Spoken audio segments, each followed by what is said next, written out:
നമ്മുടെ പാലക്കാട് ഈ ഇരിക്കുന്ന ശിവ ചേച്ചി ആരാന്നൊരു പിടുത്തം ഉണ്ടോ? ഓ എനിക്കറിയാം. അതെ, നിനക്കറിയും. ആ. പക്ഷെ എല്ലാവർക്കും അറിയുമോന്ന് എനിക്കറിയില്ല. നമ്മുടെ കേരളത്തില് ആകെ മൊത്തം 5 women deputy directors of prosecution ആണ് ഉള്ളത്. അതിൽ ഞങ്ങൾക്ക് ഭയങ്കര പ്രൗഡാണ്. ശിവ ചേച്ചി ഞങ്ങളുടെ കൂടെ ഇരിക്കുന്ന ഒരാള് deputy director of prosecution of പാലക്കാടാണ്. അതുമല്ല, ഒരു പാലക്കാടുകാരി കൂടെയാണ്. ചേച്ചിയോ വെൽക്കം. Okay, Okay. വളരെ സന്തോഷം ഇന്ന് ചേച്ചീനെ കണ്ടതിലും സംസാരിക്കാൻ പോണു ഞങ്ങൾ കുറേ കാര്യങ്ങൾ. അപ്പൊ ചേച്ചി ഞങ്ങൾക്ക് ആദ്യം ഒരു നല്ല കാര്യം പറഞ്ഞുതരുമോ? What is this director of പ്രോസിക്യൂഷന്റെ മെയിൻ കീ റോൾസ്? ഞാൻ 2019 ഡെപ്യൂട്ടി ഡയറക്ടർ ഓഫ് പ്രോസിക്യൂഷനായിട്ട് പാലക്കാട് ചാർജ് എടുക്കുന്നത്. നവംബർ 15, 2019. ഡെപ്യൂട്ടി ഡയറക്ടർ പ്രോസിക്യൂഷൻ എന്ന് പറഞ്ഞാൽ അസിസ്റ്റന്റ് പബ്ലിക് പ്രോസിക്യൂട്ടേഴ്സ് ആയിട്ടാണ് സർവീസിലേക്ക് കയറുന്നത്. അവർ പ്രൊമോഷനായി സീനിയർ ഗ്രേഡ്, പിന്നീട് ഡെപ്യൂട്ടി ഡയറക്ടർ പ്രോസിക്യൂഷൻ ആയിട്ടാണ് ആ തസ്തിക. അവരുടെ മെയിൻ ജോലി എന്ന് വെച്ചാൽ കോടതികളിൽ പോകണം. ചീഫ് ജുഡീഷ്യൽ മജിസ്ട്രേറ്റ് കോടതിയിലെ പ്രോസിക്യൂട്ടറാണ്. അതോടൊപ്പം തന്നെ ജില്ലയിലുള്ള മറ്റു അസിസ്റ്റന്റ് പബ്ലിക് പ്രോസിക്യൂട്ടേഴ്സിന് അവരുടെ ഒഫീഷ്യലായിട്ടുള്ള കാര്യങ്ങളിലും അഡ്മിനിസ്ട്രേറ്റീവ് ആയിട്ടുള്ള കാര്യങ്ങളിലും അവരുടെ ഒരു കൺട്രോളിംഗ് ഓഫീസറാണ് ഡെപ്യൂട്ടി ഡയറക്ടർ ഓഫ് പ്രോസിക്യൂഷൻ. അപ്പൊ ഇങ്ങനെ എന്തെങ്കിലും ഡൗട്ട് ഒക്കെ വരുമ്പോ ചേച്ചിയുടെ അടുത്ത് വരുവോ? ലീഗൽ ഒപ്പീനിയൻ വരാം. ആ.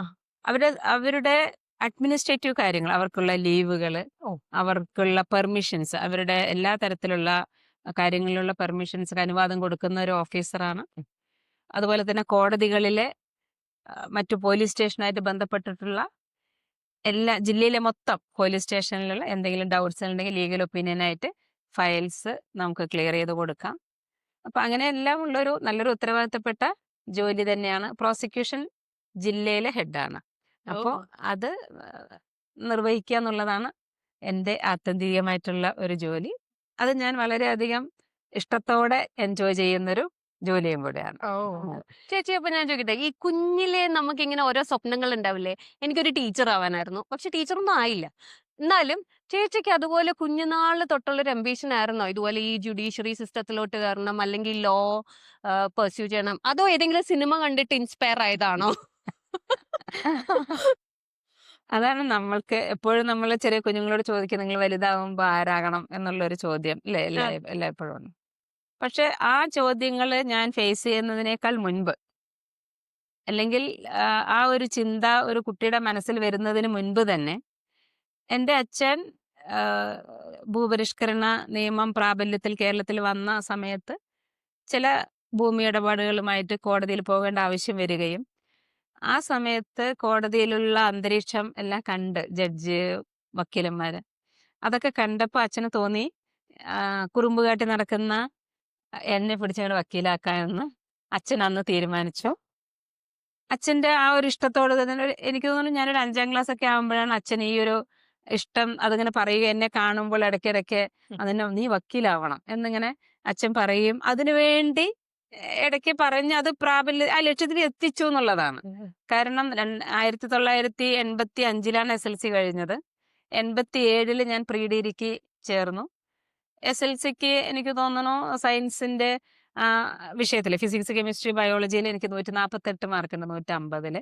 അപ്പൊ എന്തുകൊണ്ടും അന്നൊരു കുട്ടി വിചാരിക്കുക നമുക്ക് സെക്കൻഡ് ഗ്രൂപ്പ് എടുത്ത് ഡോക്ടർ ആവാം, അല്ലെങ്കിൽ അതിനോട് അനുബന്ധിച്ചിട്ടുള്ള കോഴ്സുകൾ എടുക്കാന്നുള്ള എനിക്കും ഇഷ്ടമായിരുന്നു സയൻസ്. പക്ഷെ അച്ഛൻ ഈ ഒരു ഫോക്കസ്ഡ് ആയിരുന്നു.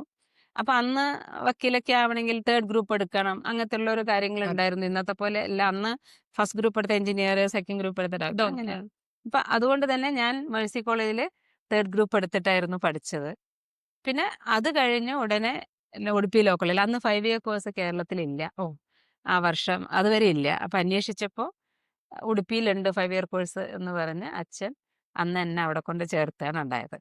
അങ്ങനെയാണ് ഈ നിയമത്തിലേക്ക്, ഒരു ജുഡീഷ്യറിയിലേക്കും അതിനോടനുബന്ധിച്ചിട്ടുള്ള മേഖലകളിലേക്കൊക്കെ എനിക്ക് വരാൻ സാധിച്ചത് എന്നുള്ളതാണ്. അച്ഛന്റെ ഡ്രീം അപ്പം മോളിൽ ത്രൂ അതെ ആയില്ലേ? അതെ. എന്നിട്ട് അവിടെ എത്തിയതിന് ശേഷം ഇപ്പൊ കോളേജിലെത്തി ചേച്ചിക്ക് ആ കോഴ്സും അത് പഠിക്കുമ്പോഴും അതിലൊക്കെ എന്തെങ്കിലും ഒരു നല്ല മെമ്മറബിൾ കാര്യങ്ങളുണ്ടോ? സയൻസ് ആർട്സിലേക്ക് മാറി, ആർട്സ് ആർട്സ് ഇഷ്ടമാണ് എനിക്ക് എന്ന് തിരിച്ചറിയുന്ന ഒരു സമയം, പിന്നെ സർവീസ് ചെയ്യണം എന്നുള്ള മനസ്സ്, ഇതൊക്കെ എങ്ങനെയാ തുടക്കം വന്നത്? സയൻസ് എനിക്ക് നല്ല താല്പര്യമുള്ള വിഷയമായിരുന്നു. ഉം. അതിനേക്കാൾ ഉപരി എനിക്ക് വളരെ താല്പര്യത്തോടെ പഠിച്ചതാണ് ഇന്ത്യൻ ഹിസ്റ്ററി, വേൾഡ് ഹിസ്റ്ററി ഒക്കെ.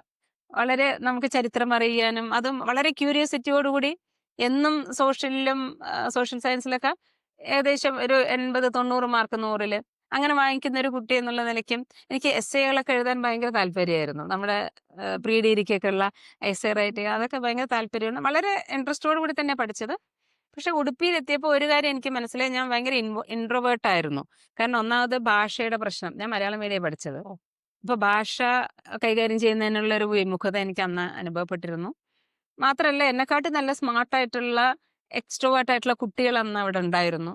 അപ്പൊ എനിക്ക് തോന്നി, എല്ലാവരും പറഞ്ഞു ഇതൊക്കെ നല്ല വാക്സാമർത്ഥ്യമുള്ള മേഖലയാണ്, അപ്പൊ എങ്ങനെ പിടിച്ചു നിൽക്കാൻ പറ്റും, അയ്യോ ഷീബയൊക്കെ വക്കീലായിട്ട് വന്നിട്ട് എന്ത് ചെയ്യാനാണ് എന്ന് പറഞ്ഞിട്ടുള്ള സുഹൃത്തുക്കൾ, സീനിയേഴ്സ് എൻ്റെ കാരണം എന്ത് ചോദിച്ചാലും വളരെ ചോദിച്ചതിന് മാത്രം ഉത്തരം പറയുകയും കുറുമ്പൊന്നും കാട്ടാതെ നടക്കുന്ന പഠിപ്പിൽ മാത്രം കോൺസെൻട്രേറ്റ് ചെയ്യുന്ന ഒരു കുട്ടിയായിരുന്നു. അപ്പോൾ പലരും ചോദിച്ചിട്ടുണ്ട് ഇതൊക്കെ എങ്ങനെ കോടതി പോയിട്ട് എന്ത് ചെയ്യാനാണെന്നൊക്കെ ചോദിച്ചിട്ടുണ്ട്. പക്ഷേ അച്ഛനും അമ്മയും ഇത്രയും കഷ്ടപ്പെട്ട് സമയത്ത് അതായത് ഒരു പെൺകുട്ടിയെ അന്ന് ഫോണില്ല, നമ്മുടെ മൊബൈൽ ഫോണില്ല, റീച്ച് ചെയ്യാൻ പെട്ടെന്നുള്ള ഒരു ലാൻഡ് ഫോൺ മാത്രമല്ലേ ഉള്ളൂ. അപ്പൊ അന്ന് ഇത്രയും ഒരു ഇഷ്ടത്തോടു കൂടിയും പെൺകുട്ടികളെ വെളിയിൽ വിടാത്ത സമയത്ത് എന്നെ ഇത്രയും ദൂരത്തേക്ക് അയച്ച് പഠിപ്പിച്ചപ്പോൾ എനിക്കൊരു ഇതുണ്ടായിരുന്നു, എല്ലാ വർഷവും നല്ല മാർക്കോടുകൂടി ജയിക്കണം അങ്ങനെ. അപ്പൊ ഒരു പേപ്പർ പോലും ബാക്ക്ലോഗ് ഇല്ലാണ്ട് അതാത് വർഷം നല്ല മാർക്കോടുകൂടി അവസാനം 7ാം റാങ്കോട് കൂടിയിട്ടാണ് യൂണിവേഴ്സിറ്റിയിൽ നിന്ന് എനിക്ക് അവിടെ വെളിയിൽ വരാൻ സാധിച്ചത്. അപ്പോൾ ആ ഒരു ആ ഒരു ഇൻട്രസ്റ്റ്, പഠിക്കാനുള്ളൊരു ഇൻട്രസ്റ്റ് ഉണ്ട്. അപ്പൊ ആ ഒരു ഇൻട്രസ്റ്റ് കളയാതെ തന്നെ 21.5 വയസ്സാകുമ്പോഴേക്കും എനിക്ക് പാലക്കാട് ബാറിൽ എൻറോൾ ചെയ്യാൻ പറ്റിയെന്നുള്ളതാണ്.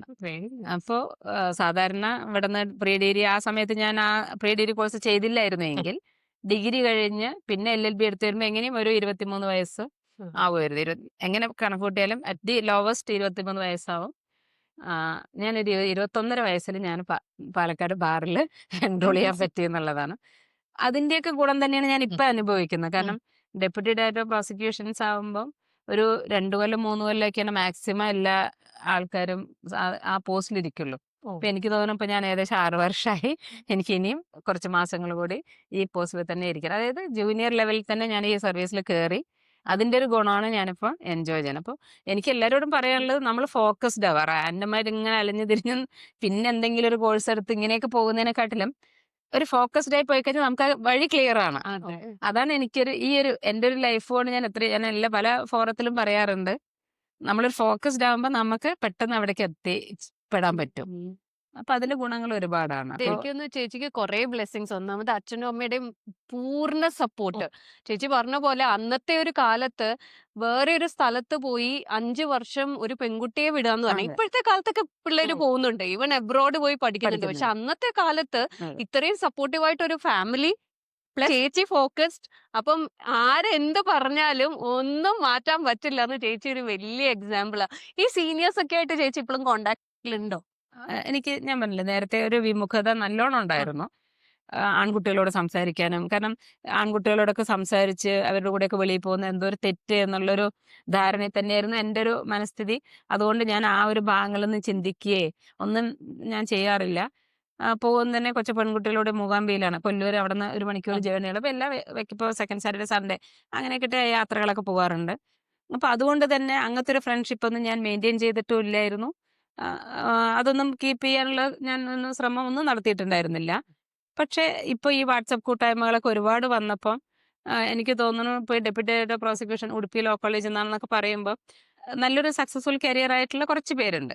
അപ്പോൾ നമ്മൾ ഏത് ഫോറത്തിൽ പോയാലും ഷീബ ഇന്ന ഇയറിൽ പഠിച്ചാണ് എന്ന് പറയുമ്പോൾ അങ്ങനെ ഒരു സുഹൃത്ത് വലയം ഇപ്പോൾ ധാരാളം. ഇപ്പോൾ കഴിഞ്ഞ ആഴ്ച ഞാൻ ഗുരുവായൂരൊരു സീനിയറിൻ്റെ മകളുടെ കല്യാണത്തിന് പോയിരുന്നു. അവര് റിട്ടയർഡ് ആയിട്ട് ജഡ്ജാണ്, റിട്ടയർഡ് ആയിട്ട് അവരുടെ മോളിലെ. അപ്പൊ ഒരുപാട് സീനിയേഴ്സ് എന്നെ റാഗ് ചെയ്തിട്ടുള്ള സീനിയേഴ്സാണ് അവരവിടെ വന്നിരുന്നു. അപ്പൊ വന്നിരുന്നപ്പോ പറയുമ്പോ ഇന്ന ഇയറിലാണെന്ന് പറയുമ്പോൾ അവർക്ക് വളരെ ചെറിയൊരു ഫീബിൾ മെമ്മറി ഉള്ളു. കാരണം ഞാൻ അത്ര ആക്റ്റീവ് അല്ല, ആരോടും അങ്ങനെ ഇതൊന്നും ചെയ്തില്ല. അപ്പൊ പക്ഷെ അവര് റെക്കഗ്നൈസ് ചെയ്യുന്നുണ്ടോ നമ്മുടെ ബാച്ചിലൊരു കുട്ടി ഇത്ര ആയല്ലോ എന്നുള്ള, ഇപ്പൊ നമ്മുടെ ആ സമയത്ത് പഠിച്ച കുട്ടി ഇത്ര ആയല്ലോ എന്നുള്ള രീതിയിൽ വളരെ എന്നെ റെസ്പെക്റ്റോട് കൂടിയിട്ട് എന്നോട് ഇന്ററാക്ട് ചെയ്യുകയൊക്കെ ചെയ്യുമ്പോൾ എനിക്ക് ഒരു അഭിമാനം തോന്നുന്നു. ഇല്ലേ, നമ്മള് എന്റെ കൂടെ പഠിച്ചവരാരും ലേഡീസ് ആരും പ്രാക്ടീസ് ചെയ്യുന്നില്ല എന്നുള്ളതാണ് സത്യം. ചില ലീഗൽ ഫേമിലൊക്കെ പോകുന്നുണ്ട്, പക്ഷെ ഒരു ആക്റ്റീവ് ഈ പ്രൊഫഷനിൽ തന്നെ ആരും നന്നായിട്ട് പാലക്കാട്ട് നിന്നുള്ള കുട്ടികൾ എനിക്ക് ഇല്ല. ഉടുപ്പിയിൽ വളരെ കുറച്ച് പെൺകുട്ടികൾ ഉണ്ടായിരുന്നുള്ളൂ. അവരും ഇപ്പോൾ എന്തെല്ലാം അങ്ങനെ പല രീതിയിൽ വർക്ക് ചെയ്യും, ടൈം പാസിന് പോകും, അല്ലെങ്കിൽ ലീഗൽ ഒപ്പീനിയനൊക്കെ എഴുതി കൊടുക്കും, അങ്ങനെയുള്ള രീതിയിലാണ്. അപ്പൊ അതൊക്കെ വെച്ച് നോക്കുമ്പോൾ ഒരു സക്സസ്ഫുൾ ആയി എന്നുള്ളതാണ് എനിക്ക് തോന്നുന്നത്. അപ്പൊ അപ്പൊ ചേച്ചി 33 വർഷമായി ആ ഞാൻ എൻറോൾ ചെയ്തിട്ട് വക്കീലായിട്ട് 33 33. ഫുൾ അപ്പൊ ഓഫ് എക്സ്പീരിയൻസ് ആണ്. അപ്പൊ ഞാൻ ഇതൊരു ഫോറത്തില് ഏതൊരു ലോ കോളേജിലെ ഇനോഗ്രേഷന്റെ ഭാഗമായിട്ട് ഞാൻ ഇങ്ങനെ 33 years ഓഫ് എക്സ്പീരിയൻസ് എന്ന് പറഞ്ഞപ്പോ എന്റെ അടുത്ത് അവര് പറഞ്ഞു, അയ്യോ അത് അങ്ങനെ ഒരിക്കലും പറയരുത്, മാമിനെ കാണുമ്പോ അങ്ങനെ തോന്നില്ല. കാരണം ഇപ്പൊ അവിടെ നിന്നിട്ട് 33 വർഷത്തെ എക്സ്പീരിയൻസ് എന്നൊക്കെ പറയുമ്പോ അതങ്ങനെ തോന്നില്ല എന്നുള്ള രീതിയിൽ അവര് പറയുന്നുണ്ടായിരുന്നു. പക്ഷെ വളരെ അഭിമാനം, ഒരു ചെറിയൊരു ഭാഗമാണ് ചെറിയ കുട്ടിക്കാലത്തായ പോയുള്ള, ബാക്കി മുഴുവൻ ഈ ലീഗൽ പ്രൊഫഷനിൽ നിൽക്കുന്നു എന്നുള്ളത് അതെ, ഒരുപാട് വളരെ സമയം ഡിവോട്ട് ചെയ്ത് അതെ. ചെയ്തു. അപ്പൊ ചേച്ചി ഈ പറഞ്ഞ സെന്റൻസ് ഇല്ലേ, ഇപ്പൊ സംസാരിക്കാൻ നല്ല വാക്ചാതുര്യമുള്ള ആൾക്കാരാണ് ഈ ജുഡീഷ്യറിയിലേക്ക് വരേണ്ടത്.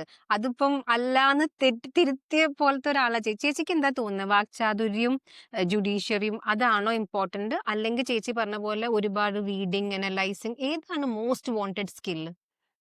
നമ്മൾ പറഞ്ഞ എല്ലാ പ്രൊഫഷനിലെ പോലെ തന്നെയും ഏത് ഒരു സ്വഭാവ രീതിയിലുള്ള ആൾക്കാർക്കും ചെയ്യാൻ പറ്റുന്ന പ്രൊഫഷൻ തന്നെയാണ് ലീഗൽ പ്രൊഫഷൻ. ഈ വാക് സാമർത്ഥ്യം മാത്രം എന്നുള്ളതില്ല, അതിൽ അതൊരു വളരെ ഒരു 10% ആ ഒരു ക്രൈറ്റീരിയ സക്സസ്ഫുൾ ആവാൻ ഉപയോഗിക്കുന്നുള്ളൂ. നല്ലൊരു രീതിയിൽ നമുക്ക് മുന്നോട്ട് പോകണമെങ്കിൽ ചാതുര്യം മാത്രമല്ല, നമുക്കൊരു കോമൺ സെൻസ് വേണം. കാര്യങ്ങൾ പെട്ടെന്ന് ക്ലിക്ക് ചെയ്യാൻ, അനലൈസ് ചെയ്യാനോ അതൊന്നും. ഞാൻ ഒരു ഞങ്ങളുടെ 5 ഇയർ കോഴ്സിന്റെ ലാസ്റ്റ് ഇയർ പ്രാക്ടിക്കൽ തന്നെയാണ്. അതായത് വക്കീൽ ഓഫീസിൽ പോവുക, അവരുടെ കൂടെ അസിസ്റ്റന്റ് ചെയ്യുക, അവരുടെ ഇങ്ങനെ പ്ലീഡിങ്സ് ഒക്കെ എഴുതുക, ഡ്രാഫ്റ്റിംഗ് ഒക്കെ ചെയ്യുക, ഇതെല്ലാം നമ്മൾ തന്നെ ചെയ്യുക. അപ്പം അതിൻ്റെ ഒരു 6 മാസത്തോളം അവരുടെ കൂടെ നിന്ന് ജോലി ചെയ്യണം. അപ്പോൾ ഒരു സാറ് എന്നെ താല്പര്യത്തോടുകൂടെ ഇങ്ങനെ ഡ്രാഫ്റ്റിങ്ങിന് അവിടെ ഇരുത്തും. സാറ് ഡിക്റ്റേറ്റ്, ഞാൻ എഴുതാം, അങ്ങനെയായിരുന്നു. അപ്പൊ സാർ ഇങ്ങനെ എന്തോ ഒരു കാഷ്വൽ ടോക്കിൽ സാർ പറഞ്ഞു, Shiva you are very shrewd, that will help you in your profession, അങ്ങനെ ഒരു വർത്തമാനത്തിന്റെ ഇടയിൽ വന്നു. അപ്പൊ ആ ഷ്രൂഡ് എന്നുള്ള വാക്ക് ഞാൻ ആദ്യമായിട്ട് കേൾക്കുന്നത് ശരിക്ക് എന്റെ മെമ്മറിയിലുള്ളത് നിൽക്കുന്നത് അദ്ദേഹത്തിന് പറഞ്ഞാണ്. കാരണം എന്നെ പറ്റി പറഞ്ഞ ഒരു അഡ്ജക്റ്റീവില് ഒരു ഷ്രൂഡ് എന്ന്. പലപ്പോഴും ഞാൻ ഇങ്ങനെ ആലോചിക്കാൻ ആണോ എന്നുള്ളത്. പക്ഷെ എനിക്ക് നമ്മൾ തന്നെ അനലൈസ് ചെയ്യുമ്പോൾ എനിക്ക് തോന്നാറുണ്ട് ഷ്രൂഡ് തന്നെയാണെന്ന്. കാരണം എന്തെങ്കിലും ഒരാൾ ഇങ്ങനെ പറയുമ്പോഴേക്കും പെട്ടെന്ന് നമുക്ക് ക്ലിക്ക് ചെയ്യും എവിടെയാ അത് വേണ്ടത് അല്ലെങ്കിൽ വേണ്ടാത്തത് എന്നുള്ളത്. നമുക്കത് ക്ലിക്ക് ചെയ്യാനും ആ വഴിയിലൂടെ സഞ്ചരിക്കാൻ നമുക്ക് പെട്ടെന്ന്, നമ്മൾ പറയില്ല, ഒരു റാൻഡമായി നമ്മൾ നിൽക്കുമ്പോൾ കൺഫ്യൂഷൻസ് എവിടേക്കാ പോകേണ്ടതെന്ന് നോക്കുമ്പോൾ പെട്ടെന്ന് നമുക്കറിയാവോ ഇതാണ് അതിൽ ശരി എന്നുള്ളത്. എനിക്ക് അനലൈസ് ചെയ്യാൻ പല പ്രാവശ്യം പറ്റിയിട്ടുണ്ട്. അതുകൊണ്ട് തന്നെ ഇപ്പോൾ എനിക്ക് തോന്നുന്നു, ഇപ്പോൾ ഏകദേശം ഈ ഒരു പ്രായത്തിൽ 33 വർഷത്തെ ഒരു എക്സ്പീരിയൻസ് വെച്ചിട്ട് നമുക്ക് തോന്നും, ഞാൻ കുറച്ചുനാൾ മുൻപ് ചെയ്തത് വളരെ മോശമായിപ്പോയി അല്ലെങ്കിൽ തെറ്റായിപ്പോയി. ഒരു ഡിസിഷൻ എനിക്ക് അങ്ങനത്തെ ഒരു റിഗ്രറ്റിന്റെ ആവശ്യം എനിക്ക് ഇതുവരെ വന്നിട്ടില്ല.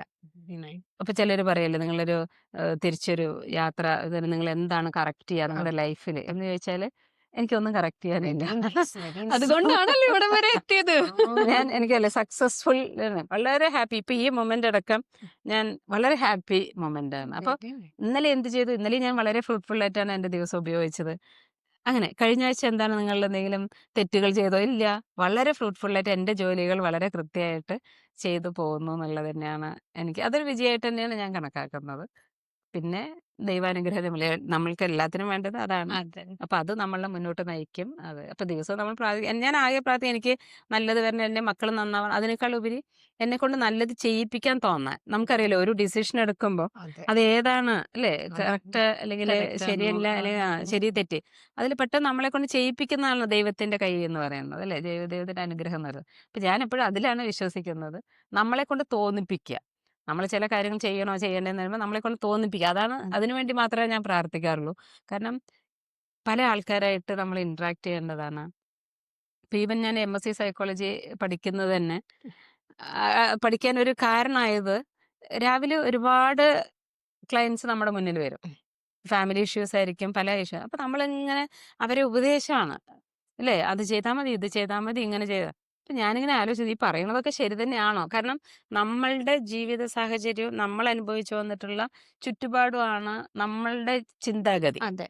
നമ്മളുടെ മോൾ ഇപ്പൊ വാട്ട് ഈസ് ഷീബ എന്ന് ചോദിച്ചാൽ, ഷീബ ജീവിച്ചു വന്ന സാഹചര്യം, അവരുടെ എൻവയോൺമെന്റും കാര്യങ്ങളാണ് ഷീബ. അതാണ് ഷീബയെ ഇത്രയാക്കിയത്. അതേസമയം ആ ചുറ്റുപാടല്ലായിരിക്കും മറ്റുള്ള വേറൊരാൾക്ക് ഉണ്ടാവുക. അപ്പൊ ആ ഒരു ഇൻസിഡന്റ് ആണ് എനിക്ക് കൂടുതൽ പഠിക്കണം, സൈക്കോളജികൾ പഠിക്കണം എന്ന് എനിക്ക് തോന്നാൻ കാരണം അത് തന്നെയാണ്. ഞാൻ ഒരുപാട് കൗൺസിലിംഗ് ക്ലാസ്സുകളിലും നന്ദേട്ടനോടൊപ്പമൊക്കെ പോയിട്ടുള്ളതും എനിക്കത് മനസ്സിലാക്കണം എങ്ങനെയാണ് മറ്റുള്ളവരെ ഇന്റർപ്രറ്റ് ചെയ്യണം എന്നുള്ളത്. അത് ഒരുപാട് എന്നെ ഹെൽപ്പ് ചെയ്തിട്ടുമുണ്ട്. ഞാനൊക്കെ ഒരു ഈഗോയിസ്റ്റിൽ വർക്ക് ചെയ്യുന്ന ആളാണ്. ഒരു ഭയങ്കരമായിട്ട് ഈഗോ എനിക്കുള്ളതാണ്. അപ്പം ഞാൻ പറഞ്ഞത് തന്നെ ആയിരിക്കണം ശരി. ഒരു വാശിയൊക്കെ ഉണ്ട്. അപ്പോൾ ഞാൻ പറഞ്ഞത് തന്നെ ആയിരിക്കണം ശരി. അത് തെറ്റാണെന്ന് അറിഞ്ഞാലും ഞാൻ ആ ശരിക്ക് വേണ്ടി ഒരുപാട് വാദിക്കുമായിരുന്നു. എനിക്കറിയാതെ തെറ്റാണെന്ന്, പക്ഷെ അത് ശരിയാക്കാൻ വേണ്ടി പല രീതിയിൽ ഞാൻ അതിനെ വാദിച്ചെടുക്കാറുണ്ട്. പക്ഷെ സൈക്കോളജിയൊക്കെ പഠിച്ചതിന് ശേഷം ആ തെറ്റിന് തെറ്റാണെന്ന് അംഗീകരിക്കാൻ ഞാൻ പഠിച്ചു. അതുപോലെ തന്നെ ഒരു ഈഗോ, അതിൽ കാര്യമില്ല എന്നുള്ളതും ഞാൻ പഠിച്ചു. നമുക്കറിയാലോ തെറ്റെന്ന് അഡ്മിറ്റ് ചെയ്തുകൊണ്ട് വലിയ നഷ്ടങ്ങളൊന്നും സംഭവിക്കില്ല എന്നുള്ള റിയാലിറ്റി കൂടെ. ഇത് രണ്ടും പഠിച്ചപ്പോൾ തന്നെ നമ്മുടെ പ്രൊഫഷണൽ ലൈഫിലും പേഴ്സണൽ ലൈഫിലും അത് ഒരുപാട് ഗുണം ചെയ്തു എന്നുള്ളതാണ്. നമ്മൾ അനാവശ്യമായിട്ടുള്ള ഈഗോ മനസ്സിൽ വെച്ചുകൊണ്ട് നടക്കുകയും അതിനുവേണ്ടി പ്രവർത്തിക്കുകയും, പിന്നെ അതുപോലെ തന്നെ ചില തെറ്റായ ധാരണകളാണെങ്കിലും മറ്റുള്ളവരുടെ മുന്നിൽ അത് മറ്റുള്ളവരെന്ത് വിചാരിക്കുന്നു പറഞ്ഞ് നമ്മളെ കൊണ്ട് നടക്കുന്ന കുറെ കാര്യങ്ങൾ, ഇതൊക്കെ ഇല്ലാണ്ടാക്കിയപ്പോൾ തന്നെ മനസ്സ് ഒരുപാട് ഫ്രീ ആണ്. ഫ്രീ ആയി. മറ്റേ നമ്മൾ അവരെന്ത് വിചാരിക്കുന്നു പറഞ്ഞിട്ട് അത് നമ്മളെ മേക്കപ്പ് ചെയ്യാൻ വേണ്ടിയിട്ടായിരിക്കും ഒരുപാട് സ്ട്രെയിൻ ചെയ്യുക. ഈവൻ കുട്ടികളിലടക്കം നമ്മൾ 10ാം ക്ലാസ്സിൽ ഫുൾ A+ അല്ലെ, അത് കിട്ടിയില്ലെങ്കിൽ നമുക്ക് വലിയ കുഴപ്പമൊന്നും ഉണ്ടാവില്ല, നമ്മുടെ മക്കള് A+ ആയിട്ടില്ലെങ്കിലും. പക്ഷെ ഇനിയിപ്പോൾ അപ്പുറത്തുള്ളവരെന്ത് വിചാരിക്കും അല്ലെ, ഗ്രൂപ്പ് എന്ത് വിചാരിക്കും, നമ്മൾ അവരുടെ മുന്നിൽ മോശക്കാരാവോ എന്നുള്ള രീതിയിൽ നമ്മൾ ഒരുപാട് കുട്ടികളെ പ്രഷറൈസ് ചെയ്യുക. അല്ലാണ്ട് ഇപ്പോൾ വേറെ ആരും അറിയുന്നില്ല, കുറച്ച് മാർക്ക് കുട്ടിക്ക് കിട്ടണം പറഞ്ഞാൽ നമുക്കും പ്രശ്നമൊന്നുമില്ല, കുട്ടിക്ക് ചിലപ്പോൾ എന്തെങ്കിലുമൊക്കെ തെറ്റ് പറ്റിയിട്ടുണ്ടാവും. പക്ഷെ ഇത് വെളിയിൽ ഇപ്പൊ എങ്ങനെ അല്ലേ, ആ ഒരു പേടിയാണ് നമ്മളെ കൊണ്ട് പലതും ചെയ്യിപ്പിക്കുന്നത്. അപ്പൊ കുട്ടികളെ ചില അമ്മമാരൊക്കെ പറയാറുണ്ട്, നാളെ പരീക്ഷയാണ് കുട്ടിക്ക്, കുട്ടി വേണമെങ്കിൽ LKG UKG ആയിട്ടുണ്ടാവുള്ളൂ. അപ്പൊ പരീക്ഷ എന്ന് പറഞ്ഞാൽ ആ കുട്ടിയെ കുറെ ടെൻഷൻ അടിപ്പിക്കും, അവരെ കുറെ തല്ലും, അങ്ങനെ പഠിപ്പിക്കുന്ന പ്രോസസ്സ്. അപ്പൊ അതൊക്കെ കാണുമ്പോൾ അവരുടെയൊക്കെ ആങ്സൈറ്റി, ഇത് 48 മാർക്കാവോ, 50 വേണ്ടത്, ഇത് 48ആയി ചുരുങ്ങോ, ഇനി കുട്ടികളുടെ മുന്നിൽ ഇതൊക്കെയാണ്. അല്ലാണ്ട് കുട്ടി പഠിക്കുന്നുണ്ടോ നേരെ, അതല്ല മിക്ക അമ്മമാരും നോക്കുന്നത്. ഞാൻ എൻ്റെ പല എക്സ്പീരിയൻസിലൂടെയാണ് ഞാൻ പറയുന്നത്. പക്ഷെ അതൊന്നും അല്ലാണ്ട് കുട്ടികൾക്ക് തെറ്റുകൾ പറ്റും, 48എങ്കിലും കുഴപ്പമില്ല, 40ആണെങ്കിലും കുഴപ്പമില്ല, അടുത്ത പ്രാവശ്യം അതാകും. അപ്പൊ ഇതൊക്കെ പറഞ്ഞു വരുന്ന അമ്മമാരോട് ഞാൻ പറയും, 10ാം ക്ലാസ്സിലെ മാർക്ക് അത്യാവശ്യമൊന്നുമില്ല, അത് നമ്മൾ +1ലേക്കുള്ളൊരു മാർക്ക് മാത്രമാണ്. അതിനുവേണ്ടി നമ്മൾ കുട്ടികളെ ഒരുപാട് ടെൻഷൻ അടിപ്പിച്ച് ഇതാക്കില്ല, കാര്യങ്ങളെല്ലാം പഠിച്ചു പോകുന്നുണ്ടോ എന്നുള്ളത്. പിന്നെ ഞാൻ നേരത്തെ പറഞ്ഞ പോലെ നമുക്കിപ്പോൾ ഇന്നത്തെ കാലത്ത് ഒരു എഞ്ചിനീയർ ആവാനോ ഒരു ഡോക്ടർ ആവാനൊന്നും പണിയൊന്നുമില്ല അല്ലേ. ആ ഒരു രീതിയിൽ പോയി കഴിഞ്ഞാൽ ഒരുപാട് സെൽഫ് ഫൈനാൻസ് കോളേജുകളുണ്ട്, എഡ്യൂക്കേഷൻ ലോൺ ഇഷ്ടം പോലെ കിട്ടുന്ന സമ്പ്രദായമുണ്ട്. അതുപോലെ തന്നെ ഒരു മെഡിസിൻ ആണെങ്കിലും ഒരുപാട് വേക്കൻസി, നമ്മൾ പഠിച്ച കാലങ്ങളിലൊന്നും അല്ല. ഒരു വക്കീലാണെങ്കിലും ഒരുപാട് കോളേജസ് ഉണ്ട്. എന്തിനും ഇപ്പോൾ നിറയെ ഓപ്പർച്യൂണിറ്റീസ് ആണ്. അപ്പോൾ നമുക്ക് വേണ്ടുന്ന കാര്യങ്ങൾ കുട്ടികളിലൂടെ പ്രാവർത്തിയാക്കാൻ പറ്റും, കുട്ടികൾക്ക് താല്പര്യം ഉണ്ടെങ്കിൽ. എനിക്ക് തോന്നുന്നു 10th ഒക്കെ എത്തുമ്പോഴേക്കും ഇപ്പോഴത്തെ കുട്ടികളൊക്കെ നല്ല രീതിയിൽ ഒരു അവർ തന്നെ കാര്യങ്ങൾ അനലൈസ് ചെയ്ത് എനിക്ക് എവിടെ പോകണം, എന്ത് വേണം എന്നുള്ള അനലൈസ് ചെയ്ത് പോകുന്ന കുട്ടികളാണ്. അപ്പോൾ ധാരാളം അവർക്ക് ചിന്തിക്കാനുള്ള അവസരം കൊടുക്കുക, അവരെ നമ്മൾ പിന്നിൽ നിന്ന് ഹെൽപ്പ് ചെയ്യുക. അപ്പോൾ അവർക്കത് ഐഡന്റിഫൈ ചെയ്യാൻ പറ്റും. ഇപ്പൊ എൻ്റെ ചെറിയ മകന് സാഗർ അങ്ങനെയായിരുന്നു ശരിക്കും. സത്യം പറഞ്ഞാല് 10th കഴിഞ്ഞപ്പം സാഗർ ഒരു ചെറിയ കൺഫ്യൂഷനിലായിരുന്നു. അപ്പൊ ഞാൻ പറയും, അമ്മയുടെ കൂടെ വന്നാൽ വക്കീലാക്കാം, വക്കീൽ ഏത് ഇപ്പൊ ജുഡീഷ്യറിക്കാരനോ പ്രോസിക്യൂട്ടർ ആവണോ വക്കീലാവണോ, നമുക്ക് നന്നായിട്ട് പോവാം. അപ്പൊ പറഞ്ഞു, ഇല്ല ഞാനില്ല, എന്നാ എഞ്ചിനീയർ ആവണോ. അപ്പം പറഞ്ഞു, അത് തീരുമാനമായിട്ടില്ല, എനിക്ക് കൺഫ്യൂഷനാണ്, എന്നാൽ പിന്നെ എന്തായാലും ബയോളജി മാത്സ് എടുക്കാം. അങ്ങനെയാണ് അദ്ദേഹം ബയോളജി മാത്സ് എടുക്കുന്നത്. പക്ഷെ കുറച്ച് കഴിഞ്ഞപ്പോൾ അവന് മനസ്സിലായി, ഇത് എൻ്റെ ഫീൽഡ് അല്ല, ശരിക്ക് മെഡിസിൻ അവന് അത്ര ഒരു ഇഷ്ടമുള്ള ഒരു മേഖലയല്ല എന്ന് മനസ്സിലാക്കുകയും പിന്നെ അവൻ ഒന്നിച്ച് അങ്ങോട്ട് പഠിച്ചു, നല്ലോണം പഠിച്ചു. അതുകൊണ്ട് തന്നെ അവന് IIT-ലും എയിംസിലും IISc-ലും ഒക്കെ കിട്ടി. പക്ഷെ എന്നിട്ട് അവൻ ചിന്തിച്ചു, എനിക്ക് എൻ്റെ മേഖല ഏതാണ് ഇതിൽ എന്നുള്ളതിനെ സോർട്ട് ചെയ്തിട്ടാണ് അവൻ IISc-ൽ ചേർന്നത്. അപ്പോൾ കുട്ടികൾ എനിക്ക് തോന്നുന്നു 10th ആകുമ്പോൾ ചിലപ്പോൾ ഒരു ക്ലാരിറ്റി ഉണ്ടാവില്ല. പക്ഷെ കുറച്ച് മുന്നോട്ട് പോകുമ്പോൾ അവർ തന്നെ അത് ഐഡന്റിഫൈ ചെയ്യും ഏതാണ് പറ്റുന്നത് എന്നുള്ളത്. ഇപ്പൊ ശിവചേച്ചി പറഞ്ഞ പോലെ തന്നെയാണ് ഞങ്ങളും മൂത്ത മോളെ, അവളും ഇതുവരെ അങ്ങോട്ട് തീരുമാനിച്ചിട്ടില്ല ഏത് ലൈനിലേക്ക് പോണോന്ന്. അതെ. അതുകൊണ്ട് ബയോമാത്ത് എടുത്ത് വിട്ടു. അപ്പൊ ഏത് ഏതിലേക്ക് വഴിയിൽ വേണമെങ്കിലും നമുക്ക് പോകാലോ. അതെ പക്ഷെ അതെ ദോ 11th കുറച്ച് ടഫ് ആണെങ്കിലും അതെ ഓക്കെ അതെ കഴിഞ്ഞിട്ട് തീരുമാനിക്കട്ടെ പറഞ്ഞ് അങ്ങനെ വിട്ടു. അതെ അതെ അല്ല എപ്പോഴും നന്ദേട്ടനും അത് തന്നെ. ഇപ്പൊ എനിക്കൊക്കെ എയിംസിലൊക്കെ അതിൽ പോയാൽ കൊള്ളാമെന്നുണ്ടായിരുന്നു. പക്ഷെ നന്ദേട്ടൻ അത് വളരെ അവന്റെ കൂടെ നിന്നു. നമ്മളതൊരു ഒരു ഫുൾ ഡേ IAC എന്നൊരു കൗൺസിലിംഗ് ഉണ്ടായിരുന്നു. പാരന്റ്സിന് വേറെ കുട്ടിക്ക് വേറെ. അപ്പൊ രണ്ടും ഞങ്ങൾ പാരലി അറ്റൻഡ് ചെയ്തു. അപ്പൊ നമുക്കുള്ള ഒരുപാട് സംശയങ്ങൾ ഒരു ക്ലാരിഫൈ ചെയ്യാനും കാരണം IIT ഈ പറയുന്ന IAC ഇത് രണ്ടും തമ്മിലുള്ള വ്യത്യാസം എന്താണെന്നൊക്കെ നമുക്ക് ഒരുപാട് ഒരു പല ക്ലാരിഫിക്കേഷൻ തന്നു. അപ്പോൾ മോൻ്റെ അഭിരുചിയും എങ്ങനെയാണ് കോളേജിലുള്ള പഠന രീതികൾ എന്നൊക്കെ ഒരുപാട് നമുക്ക് ഡൗട്ട് ക്ലിയർ ചെയ്യാൻ പറ്റി. അപ്പോൾ ആ കുട്ടി അത് ചോദിക്കുന്നുണ്ടായിരുന്നു, അവനത് ക്ലാരിഫൈ ചെയ്യുന്നുണ്ടായിരുന്നു. അപ്പോൾ അത് കാണുമ്പോൾ നമുക്ക് സന്തോഷം. കാരണം അവരെ സപ്പോർട്ട് ചെയ്യുക എന്നുള്ളത് മാത്രമേ ഉള്ളൂ. എനിക്ക് തോന്നുന്നു സാഗർ ചിലപ്പോൾ വേറെ ഏതെങ്കിലും പാരൻസിനെ കിട്ടിക്കഴിഞ്ഞാൽ അവൻ എയിംസിൽ തന്നെ ആയിരിക്കും പഠിക്കേണ്ടത്. എന്നോടൊക്കെ ഒരുപാട് പറഞ്ഞു, അയ്യോ എയിംസ് കിട്ടിയിട്ട് നിങ്ങൾ വേണ്ട വെച്ചില്ലേ, അവനെ കുറച്ച് പറഞ്ഞ് ഉപദേശിക്കായിരുന്നില്ലേ എന്നൊക്കെ എന്നോട് പലരും പറഞ്ഞിട്ടുണ്ട്. അപ്പോൾ നമ്മൾ കുട്ടികളുടെ ഇഷ്ടത്തിന്, കാരണം അവരാണല്ലോ അൾട്ടിമേറ്റ് പോയി ചെയ്യേണ്ട ജോലി അവരാണല്ലോ. അപ്പോൾ അവർക്ക് ആ തീരുമാനത്തിൽ വിട്ടു.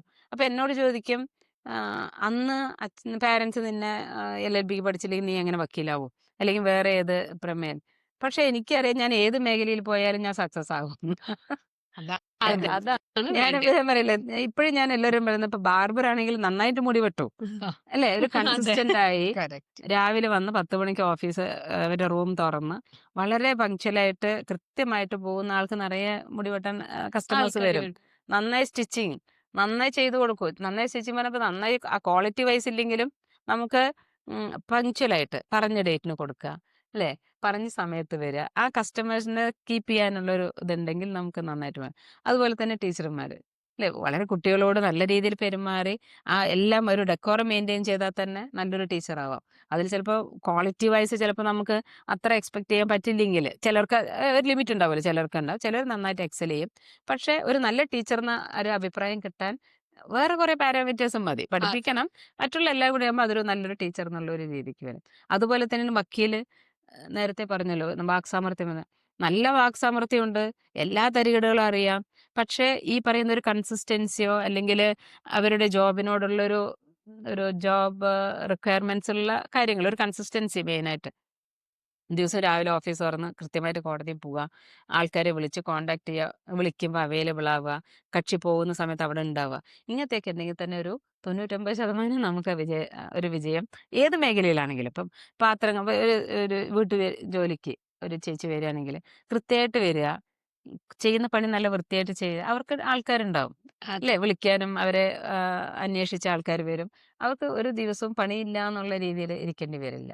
അപ്പോൾ നമ്മൾ ചെയ്യുന്ന പണി കൃത്യമായിട്ട് ചെയ്യുക എന്നുള്ളതാണ് ഞാൻ മനസ്സിലാക്കിയിട്ടുള്ളത്. അത് ഏത് മേഖലയിലാണെങ്കിലും. എനിക്ക് തോന്നുന്നു ഇപ്പൊ ചേച്ചി പറഞ്ഞു വരുമ്പോ നമ്മൾ ഈ സിനിമയിൽ കാണുന്നതാണ്, ലൈക്ക് അഡ്വക്കേറ്റിന്റെ കോട്ട് ഇട്ടിട്ട് നല്ല സ്റ്റൈലിൽ അങ്ങോട്ട് നടന്നു വന്ന് ഭയങ്കരമായിട്ട് അങ്ങോട്ട് വാദിച്ച് മറ്റേ ആളെ ഒന്നും എല്ലാം അങ്ങോട്ട് പറഞ്ഞൊക്കെ വെച്ച്, എനിക്ക് തോന്നുന്നു അങ്ങനെയാണ് നമുക്ക് കോമൺ മാൻ എന്ന് പറഞ്ഞാൽ, നമ്മളിപ്പോ കോടതി റൂം കണ്ടിട്ടില്ല, ട്രയലിൽ ഒന്നും കണ്ടിട്ടില്ലാത്ത ഒരാൾക്ക് അങ്ങനെയാണ് നമ്മൾ ഈ അഡ്വക്കേറ്റും ജഡ്ജും ഒക്കെ എങ്ങനെ ഉണ്ടാവണം എന്ന് നമ്മൾ കാണുന്നത് ഈ സിനിമകളിൽ കൂടെയാ. അപ്പൊ ശരിക്കും ഞാൻ ചോദിക്കുന്ന ചേച്ചി, ഒരു ഒരു കോർട്ട് റൂം എന്ന് പറഞ്ഞാൽ ഇതുപോലെയാണോ, ഈ മൂവീസിലൊക്കെ നമ്മൾ കാണുന്ന പോലെയാണോ, ലൈക്ക് എന്താ പറയുക, ഒരു ഗൂസ് ബംസ് മൊമെന്റ് ഒക്കെ ആണോ, അതോ അങ്ങോട്ടും ഇങ്ങോട്ടും ഒക്കെ ഭയങ്കരമായിട്ട് തർക്കങ്ങളും അങ്ങനെയൊക്കെ വരാറുണ്ടോ? കോടതികളെ പൊതുവെ ആംബിയൻസ് ഒക്കെ നമ്മൾ ഫിലിമിൽ കാണുന്ന ഒരു ആംബിയൻസ് തന്നെയാണ്. ജഡ്ജിന്റെ അല്ലെ അതിൽ റെഡ് കാർപ്പറ്റ് ഒക്കെ വെച്ച്, പിന്നെ വക്കീലന്മാരിക്കുന്ന യു ഷേപ്ഡ് ഒരു സീറ്റിംഗ് അറേഞ്ച്മെന്റ്സ് പല കോടതികളിൽ ഇപ്പോഴും ഉണ്ട്. പക്ഷേ കോടതിയിൽ വരുന്ന വാദങ്ങൾ നമ്മൾ നേരത്തെ നമ്മുടെ ഒരു മുഖ്യമന്ത്രി, നമ്മുടെ ഇപ്പോഴത്തുള്ള മുഖ്യമന്ത്രി പറഞ്ഞ പോലെ തന്നെ ഓരോ ഫയലും ഓരോ ജീവിതങ്ങളാണെന്ന് പറഞ്ഞ പോലെ ഓരോ കേസും ഓരോ ജീവിതങ്ങളാണ്. ജീവിതമാണ് ശരിക്കും അതിൽ ഉള്ളത്. എസ്പെഷ്യലി ഇപ്പോൾ ഫാമിലി കോടതിയിൽ, കുടുംബ കോടതികളിലേക്ക് കേസുകൾ എന്ന് പറയുമ്പോൾ അവരുടെ ജീവിതം കൊണ്ടാണ് അവരതിൽ പന്താടുന്നത്. മറ്റുള്ള കേസുകളാണെങ്കിലും സിവിൽ കേസ് എന്ന് പറഞ്ഞാൽ ഭൂമി ഇടപാടുകളാണ്. ചിലപ്പോൾ കുടുംബം തന്നെ വീട്ടിൽ നിന്ന് തന്നെ നമ്മളെ ഇറക്കി വിടുന്നുണ്ടാകുന്ന കേസുകളായിരിക്കും അവിടെ ഡീൽ ചെയ്യുന്നത്. പിന്നെ മറ്റുള്ള ക്രിമിനൽ കേസിനെ സംബന്ധിച്ചിടത്തോളം ആകുമ്പോൾ ഒരു മർഡർ കേസ്, ഒരു കൊലക്കേസാണ്. അപ്പോൾ അതിന്റെ വിക്ടിം, അതിന് ഒരു കൊലക്കേസ് നടക്കുന്ന സമയത്ത് അവരുടെ കുടുംബങ്ങൾ അനുഭവിക്കുന്ന വേദനകൾ, അപ്പോൾ ഇതെല്ലാം ഒരു ജീവിതവുമായിട്ട് വളരെ അടുത്ത് നിൽക്കുന്ന അനുഭവങ്ങളിലൂടെയാണ് ഇത് പോയിക്കൊണ്ടിരിക്കുന്നത്. പിന്നെ ഈ കോടതികളിൽ നമ്മൾ വാക്സാമർത്ഥ്യമോ അല്ലെങ്കിൽ വീറും വാശിയും കാണിക്കുന്ന നമ്മൾ കാണാറുണ്ട്. അത് പല രീതിയിലാണ്. ഒന്ന്, ഒരു നിയമപ്രശ്നത്തിൽ 2 വാക്കിൽ ചിലപ്പോൾ നമുക്കൊരു നീതി കിട്ടും, ഒരു വിജയം കിട്ടുമായിരിക്കും. പക്ഷെ കക്ഷിക്ക് അത് തോന്നണം എൻ്റെ വക്കീല് അത് നന്നായിട്ട് വാദിച്ചിട്ടാണ് അത് കിട്ടിയത് എന്നൊരു തോന്നിപ്പിക്കൽ. നമ്മൾ പറയില്ലേ, justice not to be done, it seems to be done. കാണിക്കും കൂടി വേണം അത് ചെയ്തു എന്നുള്ളത്. വെറുതെ ജസ്റ്റിസ് ചെയ്താൽ പോരാ, അത് കാണും കൂടി, മറ്റുള്ളവർക്ക് മനസ്സിലാകും കൂടി വേണം അത് ചെയ്തു എന്നുള്ളത്. അപ്പൊ ഇവിടെ മിക്കപ്പോഴും സംഭവിക്കുന്നത് വെച്ചാൽ 2 വാക്കിൽ പറഞ്ഞ് അവസാനിപ്പിക്കാവുന്ന കാര്യങ്ങളാണെങ്കിലും നമ്മൾ കക്ഷികളെ ബോധിപ്പിക്കുന്നതിന് കൂടി വേണ്ടി നമ്മളത് കുറച്ചൊരു എക്സാജറേഷൻ ആയിട്ട് നമ്മളത് പൊലിപ്പിക്കാറുണ്ട്. ചില കൗൺസിൽസ് ഞാൻ കണ്ടിട്ടുണ്ട്. അപ്പോൾ അത് അവർക്കും ഒരു സമാനം, എൻ്റെ വക്കീലെന്തോ പറഞ്ഞു, ഇനിയിപ്പോൾ തോറ്റാലും കുഴപ്പമില്ല, എൻ്റെ വക്കീലെല്ലാം മാക്സിമം അവിടെ ട്രൈ ചെയ്തു.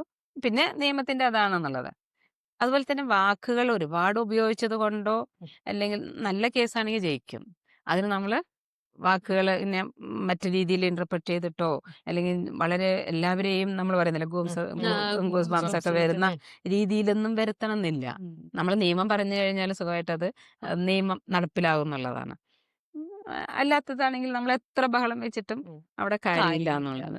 ചേച്ചിന്റെ ഓർമ്മയിൽ ഭയങ്കര ത്രില്ലിംഗ്, മെമ്മറബിൾ ആയ അങ്ങനത്തെ വല്ലൊരു കേസ് ഉണ്ടോ? ചെറുതായിട്ടൊന്ന് പറഞ്ഞുതരാം.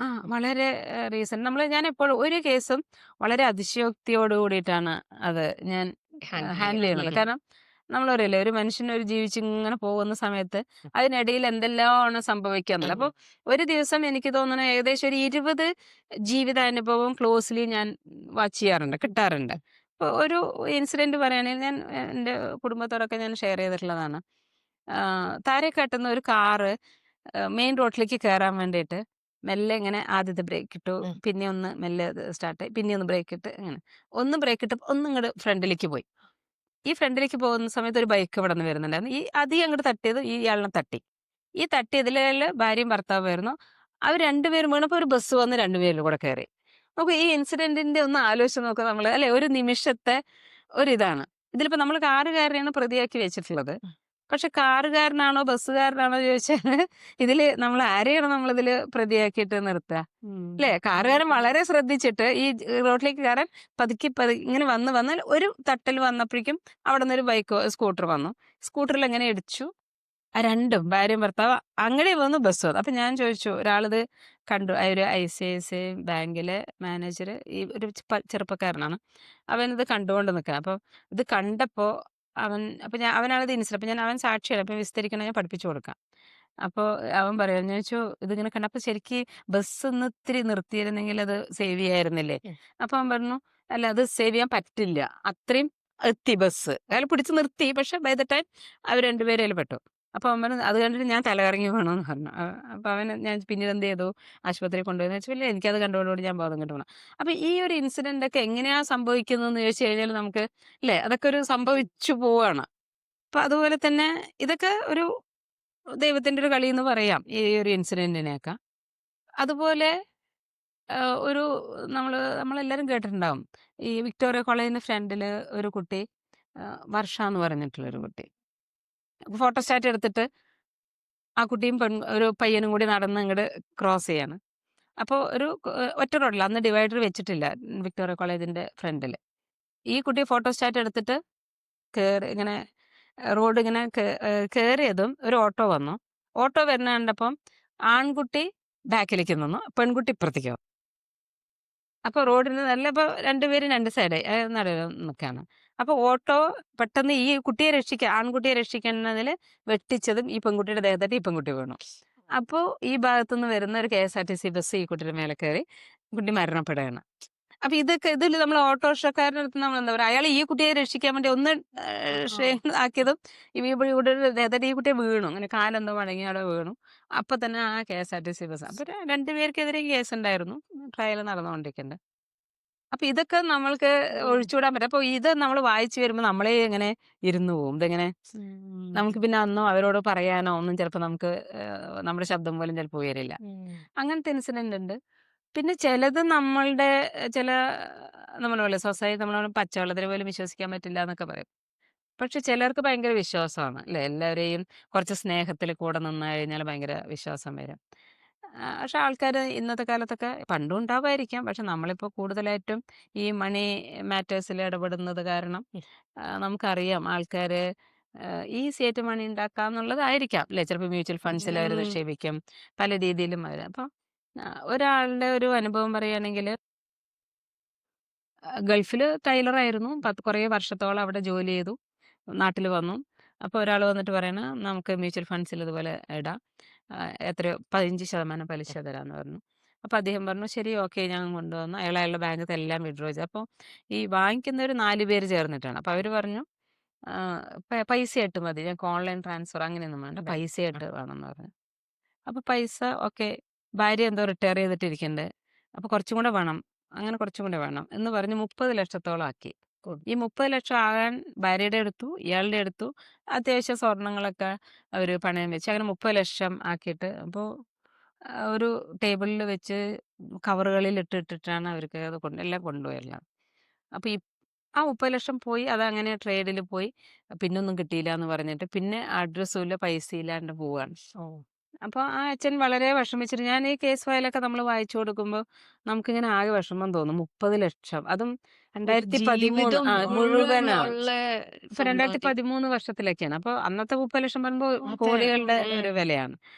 അത് കഴിഞ്ഞു അപ്പോൾ അതിന് കൂടെ ഒരു മകൻ വരാറുണ്ട്, ഒരു ചെറുപ്പക്കാരൻ. അപ്പോൾ ഇങ്ങനെ എന്തെങ്കിലും അങ്ങനെ പറഞ്ഞു. അപ്പോൾ ചോദിച്ചു നീ എന്ത് ചെയ്യണമെന്ന് ചോദിച്ചു. ഞാൻ എഞ്ചിനീയറിങ് കഴിഞ്ഞു, വെളിയിൽ അപ്പോൾ ജോലി, അപ്പോൾ ചെറിയ എന്തോ ഒരു ജോലി. അപ്പോൾ ഞാൻ ചോദിച്ചു നല്ല ജോലിയൊക്കെ കിട്ടില്ല. ഇല്ല ഞാൻ കാനഡയിലായിരുന്നു, പിന്നെ ഞാൻ വന്നതാണ്. എന്താണ്, അച്ഛൻ 1-2 പ്രാവശ്യം സൂയിസൈഡ് അറ്റംപ്റ്റ് ചെയ്തു. അപ്പൊ അവന് പേടി, ഇനി ഇവര് മറ്റേ ആരെന്തെങ്കിലും ആവുമ്പോ എന്ന് പറഞ്ഞിട്ട് അവന് ഒരു എഞ്ചിനീയറിംഗ് ഗ്രാജുവേറ്റ്സ്, അവൻ ജോലി ചെയ്ത് നല്ലൊരു സ്കോപ്പുള്ളൊരു പയ്യൻ ഇവിടെ അച്ഛന്റെ കാര്യങ്ങളൊക്കെ നോക്കാനായിട്ട് ചെറിയൊരു ജോലിക്ക് ഇപ്പൊ അങ്ങനെ നിൽക്കുകയാണ്. എനിക്ക് ഇപ്പൊ കേസ് നടക്കുന്നുണ്ട്, പക്ഷെ കേസ് നടത്തിയാൽ ഒരിക്കലും ഈ 30 ലക്ഷം കിട്ടില്ല, തിരിച്ചു കൊടുക്കണം. നമുക്ക് ശിക്ഷിക്കുക അല്ലെങ്കിൽ വെറുതെ വിടാന്നല്ലാണ്ട് 30 ലക്ഷം അവരുടെ നിന്ന് ഈടാക്കാനുള്ള ഒരു സ്കോപ്പ് ഇല്ല, സംവിധാനവും ഇല്ല, നിയമത്തിലും അതും പറയുന്നില്ല. ശിക്ഷിക്കും അല്ലെങ്കിൽ വെറുതെ വിടുന്നുള്ളത് മാത്രമേ ഉള്ളൂ. അപ്പം അദ്ദേഹം വളരെ മൗനിയായിട്ട് നമ്മുടെ അടുത്ത് വന്നിരിക്കുക, ഒന്നും അദ്ദേഹത്തിന് പറയാനില്ല അല്ലെ. ഇതിലെങ്ങനെയാണ് ഒരു അപ്പം ഇങ്ങനെയുള്ള ഓരോ കേസുകൾ നമ്മളെ ഉലയ്ക്കും. നമ്മളൊരാളെ വിശ്വസിച്ചിട്ട് ഇതാക്കാം. പക്ഷെ നമ്മൾ പറയുന്നത് പോലെ നീതി കിട്ടുമോ എന്ന് ചോദിച്ചു കഴിഞ്ഞാൽ ഇതിലൊന്നും നീതി നമുക്ക് അവർക്ക് നടപ്പിലാക്കി കൊടുക്കാൻ പറ്റണില്ല അല്ലെ. അപ്പൊ ആ മരിച്ച ആൾക്കാർ വീട്ടുകാർക്ക് നമുക്ക് ഇതിൽ എന്താ നമുക്കതിൽ പറയാൻ പറ്റും. ഒരു ഭാര്യയും ഭർത്താവും മരിച്ചാല് ഇപ്പൊ ഇയാളുടെ 30 ലക്ഷം, ഞാൻ എപ്പോഴും ആൾക്കാരോട് നമ്മളവരെ വിശ്വസിച്ചിട്ടാണ് അവരെ അതുകൊണ്ട് കൊടുക്കുന്നത്. അപ്പൊ അവരെ അങ്ങനെ മുഴുവനായിട്ടും ചീറ്റ് ചെയ്ത് പോവുകയാണ് ആൾക്കാർ. അങ്ങനെയുള്ള മനസാക്ഷിയുള്ള ആൾക്കാരും ഉണ്ട്. കാരണം പറ്റിക്കാൻ വേണ്ടി കൂടെ കൂടി ചെയ്തു കൊണ്ടുപോകുന്ന ആൾക്കാരും നമ്മുടെ സമൂഹത്തിലുണ്ട്. അപ്പം നമ്മൾ ആൾക്കാർ വരുമ്പോൾ വേർതിരിച്ചറിയുക എന്നുള്ളത് മാത്രമാണ് ഞാൻ മനസ്സിലാക്കിയിട്ടുള്ളത്. അതുകൊണ്ട് തന്നെ ഞാൻ ആരെന്ത് പറഞ്ഞാലും ഞാൻ വിശ്വസിക്കാറുമില്ല. അത് ഒരു ലേണിംഗ് ആണ്. അപ്പൊ ഞാനും നന്ദനൊക്കെ പല കാര്യങ്ങളിലും ഈ ഒരു കാര്യത്തിൽ പറയാറുണ്ട്. കാരണം പല ആൾക്കാർ പെട്ടെന്ന് ഇങ്ങനെ പറഞ്ഞു വരുമ്പോൾ നമ്മൾ അങ്ങ് വിശ്വസിച്ചു പോകും. നോർമൽ മാൻ വിശ്വസിക്കും, കാരണം നമുക്ക് വേറെ വിശ്വസിക്കാതിരിക്കാൻ വേറെ കാര്യങ്ങളൊന്നുമില്ല. പക്ഷെ നമ്മളിങ്ങനെ എന്നും ഇത് തന്നെ മനസ്സിലാകും എന്താണ് ഇതിൽ ഏതാണ് നല്ലത് ഏതാണ് ശരിയല്ലാത്തത് എന്നുള്ളത്. പിന്നെ അതുപോലെ നമ്മൾ ഇന്നത്തെ വിഷയം കൂടി നമ്മൾ ചർച്ച ചെയ്യേണ്ടതാണ്. പെൺകുട്ടികൾ വളരെ എക്സ്പോഷർ കിട്ടുന്നുണ്ട് കുട്ടികൾക്ക്, എല്ലാ കാര്യങ്ങളും അറിയാം അല്ലേ. നമുക്ക് നെറ്റിലൂടെയും ജീവിത സാഹചര്യങ്ങളിലൂടെയൊക്കെ വളരെ നന്നായിട്ട് നല്ല മിടുക്കി കുട്ടികളാണ്. അപ്പോൾ കഴിഞ്ഞ ദിവസം ഒരു കേസ് വന്നിട്ടുള്ളത് ചാവടിയിൽ M.Com SNJ ശ്രീനാരായണ കോളേജിൽ പഠിച്ചിട്ടുള്ള 2 പെൺകുട്ടികളാണ്. M.Com പരീക്ഷ ഓൺലൈൻ സമയമാണ്, നമ്മുടെ കോവിഡ് സമയമാണ്, ഓൺലൈനിലാണ് പരീക്ഷ നടത്തുന്നത്. അപ്പോൾ ടീച്ചർ പറഞ്ഞു അപ്ലോഡ് ചെയ്യാനും നമുക്ക് ആൻസർ ഷീറ്റൊക്കെ ക്വസ്റ്റ്യൻ പേപ്പർ ഡൗൺലോഡ് ചെയ്യാനും ഒക്കെ ഒരു സൗകര്യത്തിന് വേണ്ടിയിട്ട് മെയിൽ ഐ.ഡിയും പാസ്വേഡൊക്കെ ഗ്രൂപ്പിൽ ഷെയർ, അങ്ങനെ ഒരു ഗ്രൂപ്പ് ഉണ്ടാക്കി, കുട്ടികളുടെ ഒരു ഗ്രൂപ്പ് ഉണ്ടാക്കി. അപ്പോൾ കുട്ടികളെല്ലാം കൂടി ആദ്യ എക്സ്പീരിയൻസ് ആണ്, കാരണം കോവിഡ് വന്ന് പരീക്ഷ ആദ്യം നടക്കുന്ന ഒരു എക്സ്പീരിയൻസാണ്. കുട്ടികൾ അതൊക്കെ ചെയ്തു, എല്ലാവരും ഗ്രൂപ്പിലൊക്കെ ഷെയർ ചെയ്തു. അങ്ങനെ പരീക്ഷ കഴിഞ്ഞു. അപ്പോൾ ഒരു കുട്ടിയുടെ പരീക്ഷ റിസൾട്ട് പബ്ലിഷ് ചെയ്തപ്പോൾ ആബ്സെന്റ് 3 ദിവസം പരീക്ഷ, ആബ്സെന്റ് എന്ന് കാണാണ്. അപ്പൊ ഈ കുട്ടിയാണെങ്കിൽ വളരെ കോൺഫിഡൻസിൽ റാങ്ക് കിട്ടേണ്ട കുട്ടിയാണ്, ഫസ്റ്റ് റാങ്ക് കിട്ടേണ്ട കുട്ടിയാണ്. എന്ന് അവൾ പ്രതീക്ഷിക്കുന്നു, എനിക്കാണ് റാങ്ക് എന്നുള്ള പ്രതീക്ഷ. നോക്കുമ്പോൾ ആബ്സെന്റ് കണ്ടപ്പോൾ ഈ കുട്ടി ഞാനതെല്ലാം അപ്ലോഡ് ചെയ്തതാണല്ലോ, പിന്നെ എന്ത് പറ്റി എന്നുള്ളതിനെ പറ്റി അന്വേഷിച്ചു. കോളേജിൽ പോയി നോക്കുമ്പോൾ ഈ ആൻസർ ഷീറ്റ് അപ്ലോഡ് ചെയ്തതിന് പകരം വേറെ ഏതോ കാലിക്കറ്റ്, ഇതിപ്പോൾ SNGS ഭാരതീയർ യൂണിവേഴ്സിറ്റിയാണ്, കാലിക്കറ്റ് യൂണിവേഴ്സിറ്റി ഏതൊരു ക്വസ്റ്റ്യൻ ബാങ്കാണ് അപ്ലോഡ് ചെയ്തതായിട്ട് കാണുന്നത്. അപ്പൊ ഈ കുട്ടി പറഞ്ഞു അവര് അയച്ചിട്ടുണ്ട്, മറ്റേ ഹാർഡ് ആൻസർ ഷീറ്റ് അയച്ചിട്ടുണ്ട്. അപ്പൊ അത് നോക്കി അപ്പൊ ഒരു യൂണിവേഴ്സിറ്റിക്കാർ പറഞ്ഞു അത് ഇപ്പൊ എന്തായാലും ആക്സെപ്റ്റ് ചെയ്യാൻ പറ്റില്ല, കാരണം റിസൾട്ട് പബ്ലിഷ് ചെയ്തു, നിങ്ങൾ ആബ്സെന്റ് ആണെന്നൊക്കെ എല്ലാം പറഞ്ഞു. പക്ഷെ അപ്പൊ ഈ കുട്ടി ഇങ്ങനെ അന്വേഷിക്കാൻ തുടങ്ങി ഇത് ആരാണ് ചെയ്തത് എന്നുള്ളത്. അവരും യൂണിവേഴ്സിറ്റിയിൽ അവരും അവരുടെ ഭാഗത്തു നിന്നൊക്കെ ഇങ്ങനെ നോക്കുമ്പോൾ കൂടെ പഠിച്ച ഒരു കുട്ടിയാണ് ഇത് ചെയ്തിരിക്കുന്നത്. കാരണം ഗ്രൂപ്പിൽ ഇവർ ഈ മെയിൽ ഐ ഡിയും പാസ്വേഡും ഷെയർ ചെയ്തപ്പോ ഈ കുട്ടിയോട് ദേഷ്യമുള്ള ഒരു കുട്ടി, കാരണം ആ കുട്ടിക്ക് ചിലപ്പോൾ റാങ്ക് കിട്ടുന്നുള്ളതാണ്. അപ്പൊ നമ്മൾ പറയില്ലേ ചെറിയ മാർക്കിന് അങ്ങോട്ടും ഇങ്ങോട്ടൊക്കെ മാറിപ്പോകുന്നു. മാത്രമല്ല ആ കുട്ടി കാണാൻ നല്ല ഭംഗിയുണ്ട്. ഇപ്പൊ ടീച്ചർമാരെല്ലാത്തിനും അവരെയാണ് ഏൽപ്പിക്കുന്നത് കാര്യങ്ങളൊക്കെ, അത് ചെയ്യുന്ന കോർഡിനെ. അപ്പൊ അവരെ എല്ലാം ഏൽപ്പിക്കുന്നത് കാണുമ്പോൾ ചെറിയൊരു വിഷമവും ഒരു കുശുമ്പും അല്ലേ ഇപ്പൊ സാധാരണ ആൾക്കാർക്ക് ഉണ്ടാകുന്ന ആ ഒരു രീതിയിലുള്ളത്. എന്നിട്ട് ഈ കുട്ടി അത് ചെയ്തു എന്നിങ്ങനെ കേസ് കൊടുക്കുന്നൊക്കെ പറഞ്ഞ ഗ്രൂപ്പിൽ ഇങ്ങനെ മെസ്സേജ് ഒക്കെ ഇട്ടപ്പോൾ ഈ കുട്ടി പറഞ്ഞു സോറി ഞാൻ അങ്ങനെ ചെയ്തത് അറിയാണ്ടാണ്, ക്ഷമിച്ചേക്ക് എന്നൊക്കെ പറഞ്ഞൊരു വോയിസ് മെസ്സേജ് ഒക്കെ ഇട്ടു. പക്ഷെ ക്ഷമിക്കാൻ പറ്റില്ലല്ലോ. അപ്പൊ ഈ കുട്ടിക്കും രണ്ടാമത് പറഞ്ഞ കുട്ടിക്കും മാർക്ക് ഷീറ്റും റിസൾട്ടും ഒക്കെ വേണം. അപ്പൊ അവരെല്ലാവരും കൂടി യൂണിവേഴ്സിറ്റി പോയി എൻ്റെ ഭാഗം തെറ്റ് പറ്റിയാണ് ഞാനാ ചെയ്തതെന്നൊക്കെ പറഞ്ഞ ഒരു മാപ്പും ഇതൊക്കെ എഴുതി ഒപ്പിട്ട് കൊടുത്തു. അപ്പൊ മറ്റേ കുട്ടി അതിന് നേരത്തെ പരീക്ഷ എഴുതിയ ആ കുട്ടി അതിനത് വില്ലിങ് ആയിരുന്നില്ല. അതിന് ഏതറ്റം വരെയും പോകണം, കേസായിട്ട് പോകണം എന്ന് പറഞ്ഞ് സൈബർ പോലീസ് സ്റ്റേഷനിൽ കേസ് കൊടുത്തിട്ടാണ് ഇത് നമ്മുടെ അടുത്ത് വരുന്നത്. അപ്പോൾ യൂണിവേഴ്സിറ്റിക്കാർ ആ സമയത്ത് പരീക്ഷ വാല്യൂ ചെയ്യാൻ അവര് കൂട്ടാക്കില്ല എന്നുള്ളതാണ്. കാരണം ഹാർഡ് കോപ്പി ഉണ്ട്, അവരത് വാല്യൂ ചെയ്ത് കൊടുത്താണെങ്കിൽ റാങ്ക് ഒക്കെ പബ്ലിഷ് ചെയ്യായിരുന്നു. പക്ഷെ അന്ന് യൂണിവേഴ്സിറ്റിക്കാരൊക്കെ സാക്ഷിയായിട്ട് വന്നിട്ടുണ്ടായിരുന്നു. അപ്പൊ ഞാൻ ചോദിച്ചു എന്തുകൊണ്ടാണ് അത് വാല്യൂ ചെയ്തായിരുന്നു, ഒരു വർഷമല്ലേ നഷ്ടപ്പെടുന്നത്. അപ്പൊ അവര് പറഞ്ഞത് ഈ ഒരു ഇത് ചെയ്ത് കഴിഞ്ഞാൽ ഓരോ കുട്ടികൾ പറയും എനിക്ക് നെറ്റ് കിട്ടിയില്ല, എന്റെ ശരിയായില്ല, എനിക്ക് വീണ്ടും പരീക്ഷ, അങ്ങനെ പല കാര്യങ്ങളും അവർ പറയും. അപ്പൊ അത് വീണ്ടും ഭാരതീയർ യൂണിവേഴ്സിറ്റി തിരക്കുള്ള കുറെ കോളേജൊക്കെ ഉള്ളതാണ്. അപ്പൊ അവർക്കത് പെട്ടെന്ന് ചെയ്യാൻ പറ്റില്ല.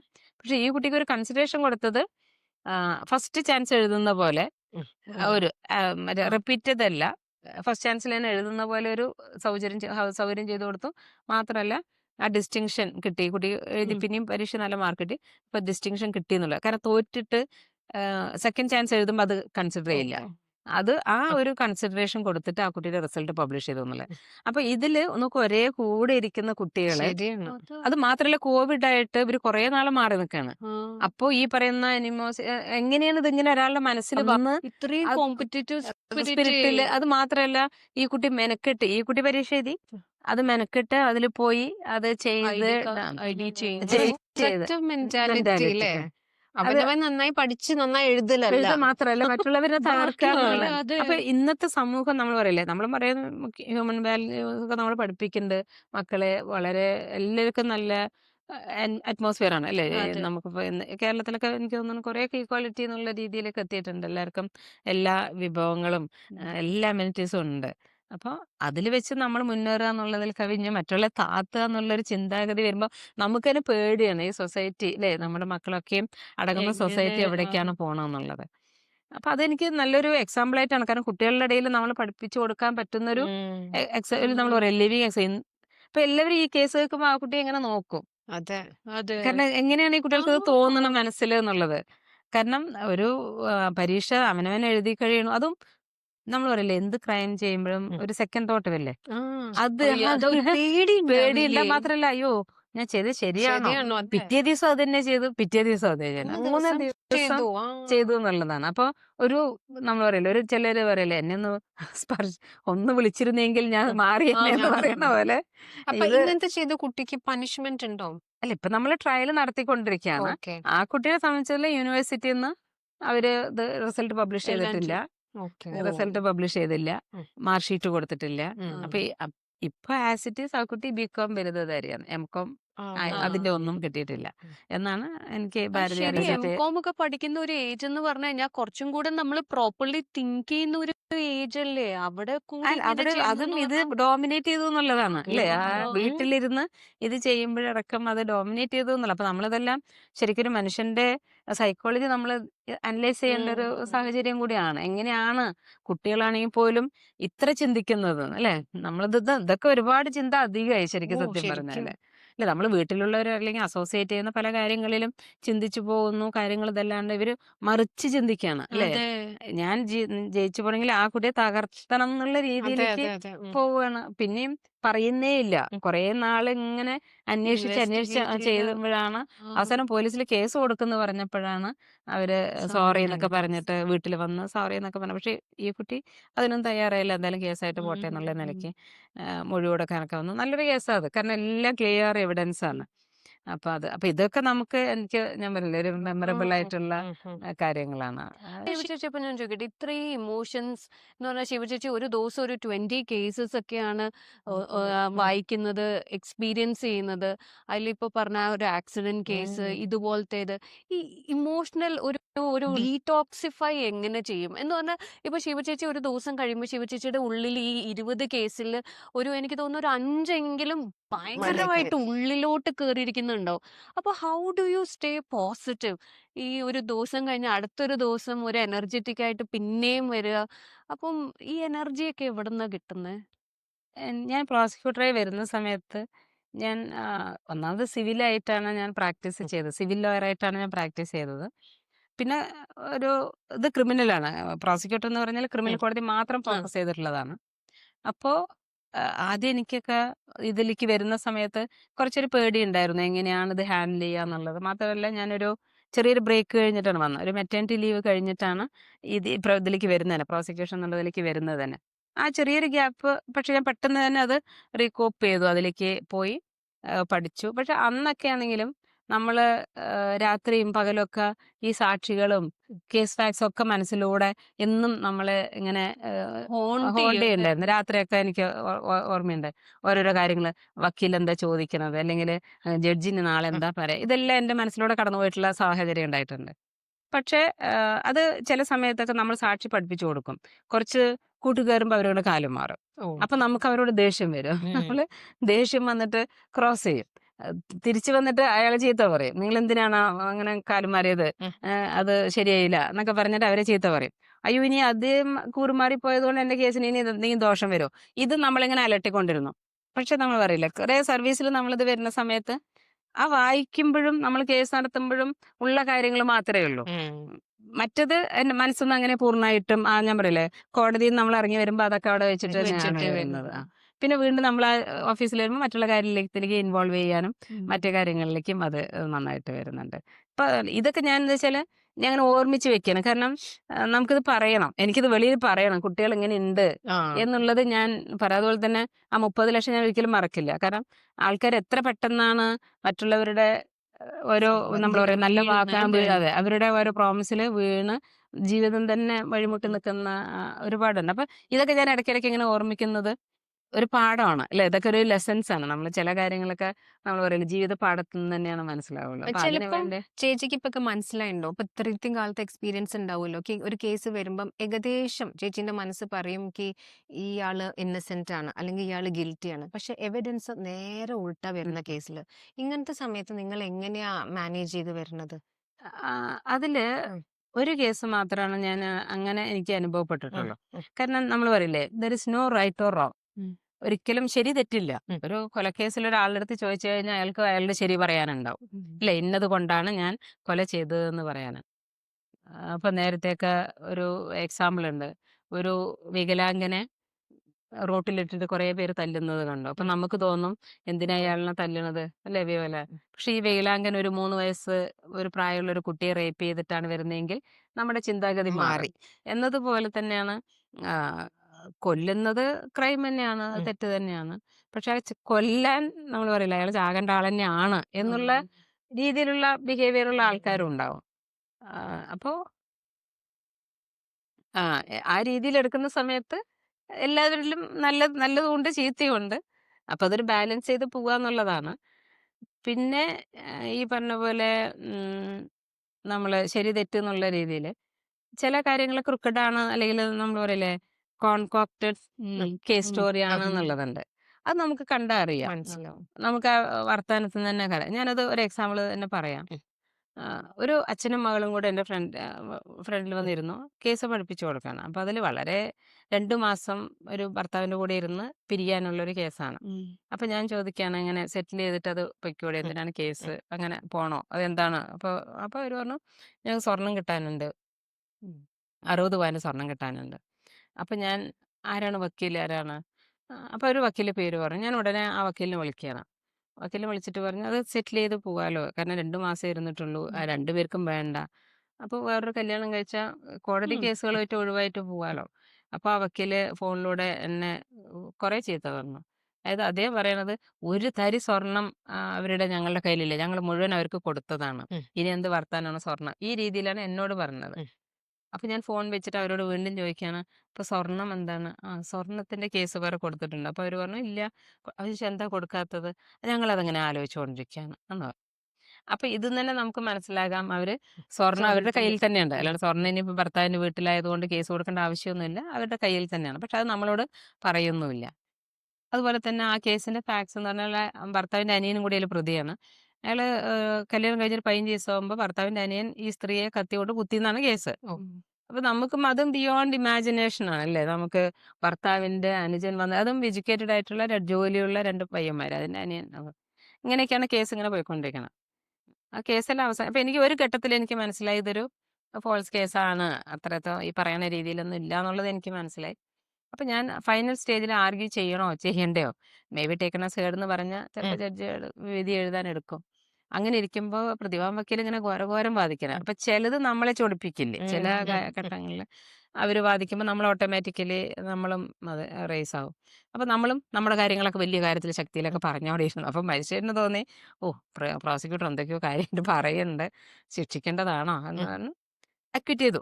ആ കേസ് അക്വിറ്റ് ചെയ്തു. എന്നിട്ട് ഞാനൊരിക്കൽ ചേംബറിൽ പോയപ്പോൾ എൻ്റെ അടുത്ത് ജഡ്ജ് ഇങ്ങനെ ചോദിക്കാണ്, പ്രോസിക്യൂട്ടർ അത് ശിക്ഷിക്കണമായിരുന്നോ? ആ കേസ് ഇങ്ങനെ ശിക്ഷിക്കണം, ഞാൻ വിട്ടു, അതിൽ പക്ഷേ അപ്പീൽ കൊടുക്കാൻ സ്കോപ്പ് ഉണ്ട്, അപ്പീൽ കൊടുത്തോളൂ. ഞാൻ പറഞ്ഞു, അപ്പീലൊന്നും കൊടുക്കേണ്ട കാര്യമില്ല. അത് കാരണം കേസ് ആ രീതിയിലുള്ള കള്ളക്കേസാന്നുള്ളത് നമുക്ക് മനസ്സിലായി.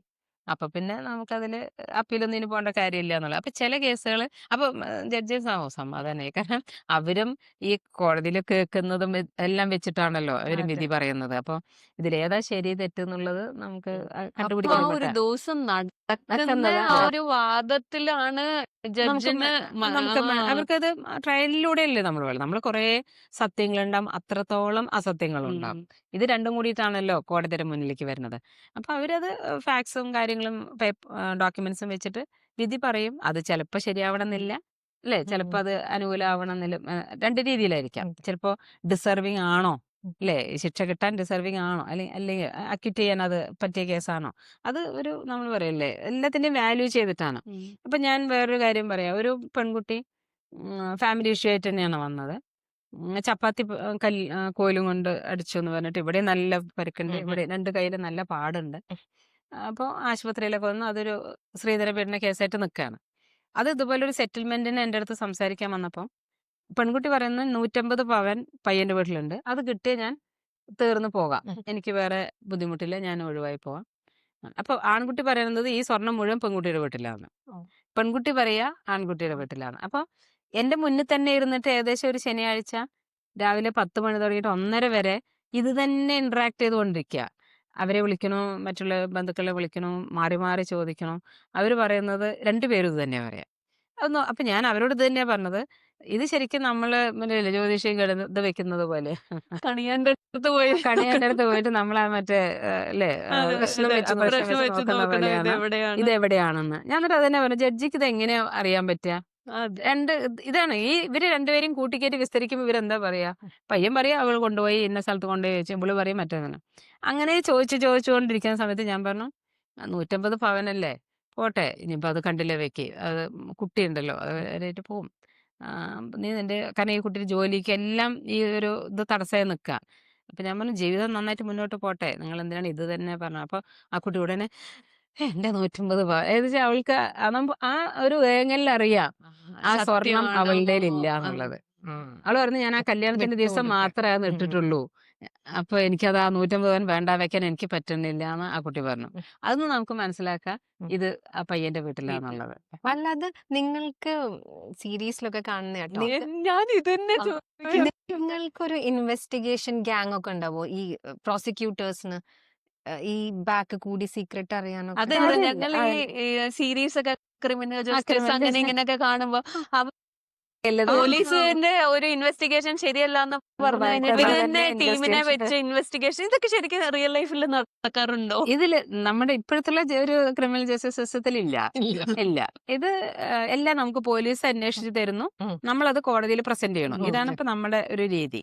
കോടതി നമ്മൾ പറയുന്നതും മറ്റുള്ള തെളിവുകളും വെച്ചിട്ട് കേസുകൾ ശിക്ഷിക്കുകയോ അല്ലെങ്കിൽ വെറുതെ ഈവൻ കോടതിക്ക് തന്നെ പോയിട്ട് ഇൻവെസ്റ്റിഗേഷൻ നടത്താൻ പറ്റില്ല. നമ്മളോട് പറയും നമ്മളത് ചെയ്യാന്നുള്ളത്, കോടതിക്ക് മോണിറ്റർ ചെയ്യാം, ബാക്കി പോലീസിനോട് ചെയ്യാന്നുള്ളത് മാത്രമാണ്.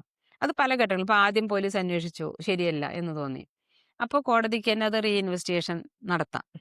പിന്നെ അത് കാര്യങ്ങളൊക്കെ പറഞ്ഞു കൊടുത്തിട്ട് ഇനി ഇതും കൂടി അന്വേഷിക്കണം എന്ന് പറയാൻ കോടതിക്ക് പറ്റും, പ്രോസിക്യൂട്ടർക്ക് പറ്റും. ഫയലുകളൊക്കെ നോക്കി ഇതിൽ കുറച്ചും കൂടെ തെളിവുകൾ കിട്ടാനുണ്ട്, അപ്പൊ നമുക്കൊരു പെറ്റീഷൻ കൊടുക്കാം, അപ്പൊ പോലീസ് വീണ്ടും പോയി അന്വേഷിച്ചിട്ട് വരും. അങ്ങനെയൊക്കെ ചെയ്യാം. അല്ലാണ്ട് ഒരു പാരലി നമുക്ക് പറ്റില്ല.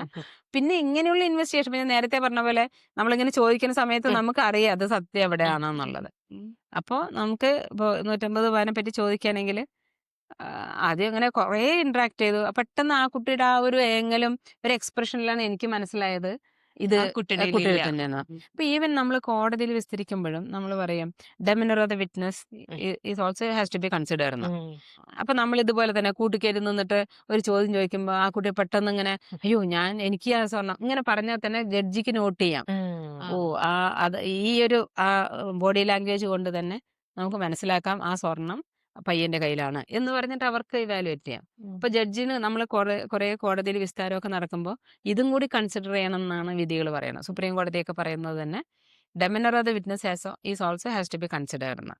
അപ്പൊ നമ്മൾ ചില ആൾക്കാർ പറയുമ്പോൾ കരയും, ചില ഭയങ്കര ഇമോഷൻ ആവും ചില കാര്യങ്ങളിൽ. അപ്പൊ അതൊന്നൊക്കെ നമുക്ക് മനസ്സിലാക്കാം. അത് ശരിക്കും ഇപ്പൊ പെയിൻ എന്തെങ്കിലും കിട്ടും. അപ്പൊ നമ്മൾ എക്സ്പീരിയൻസ് തന്നെ വരണം.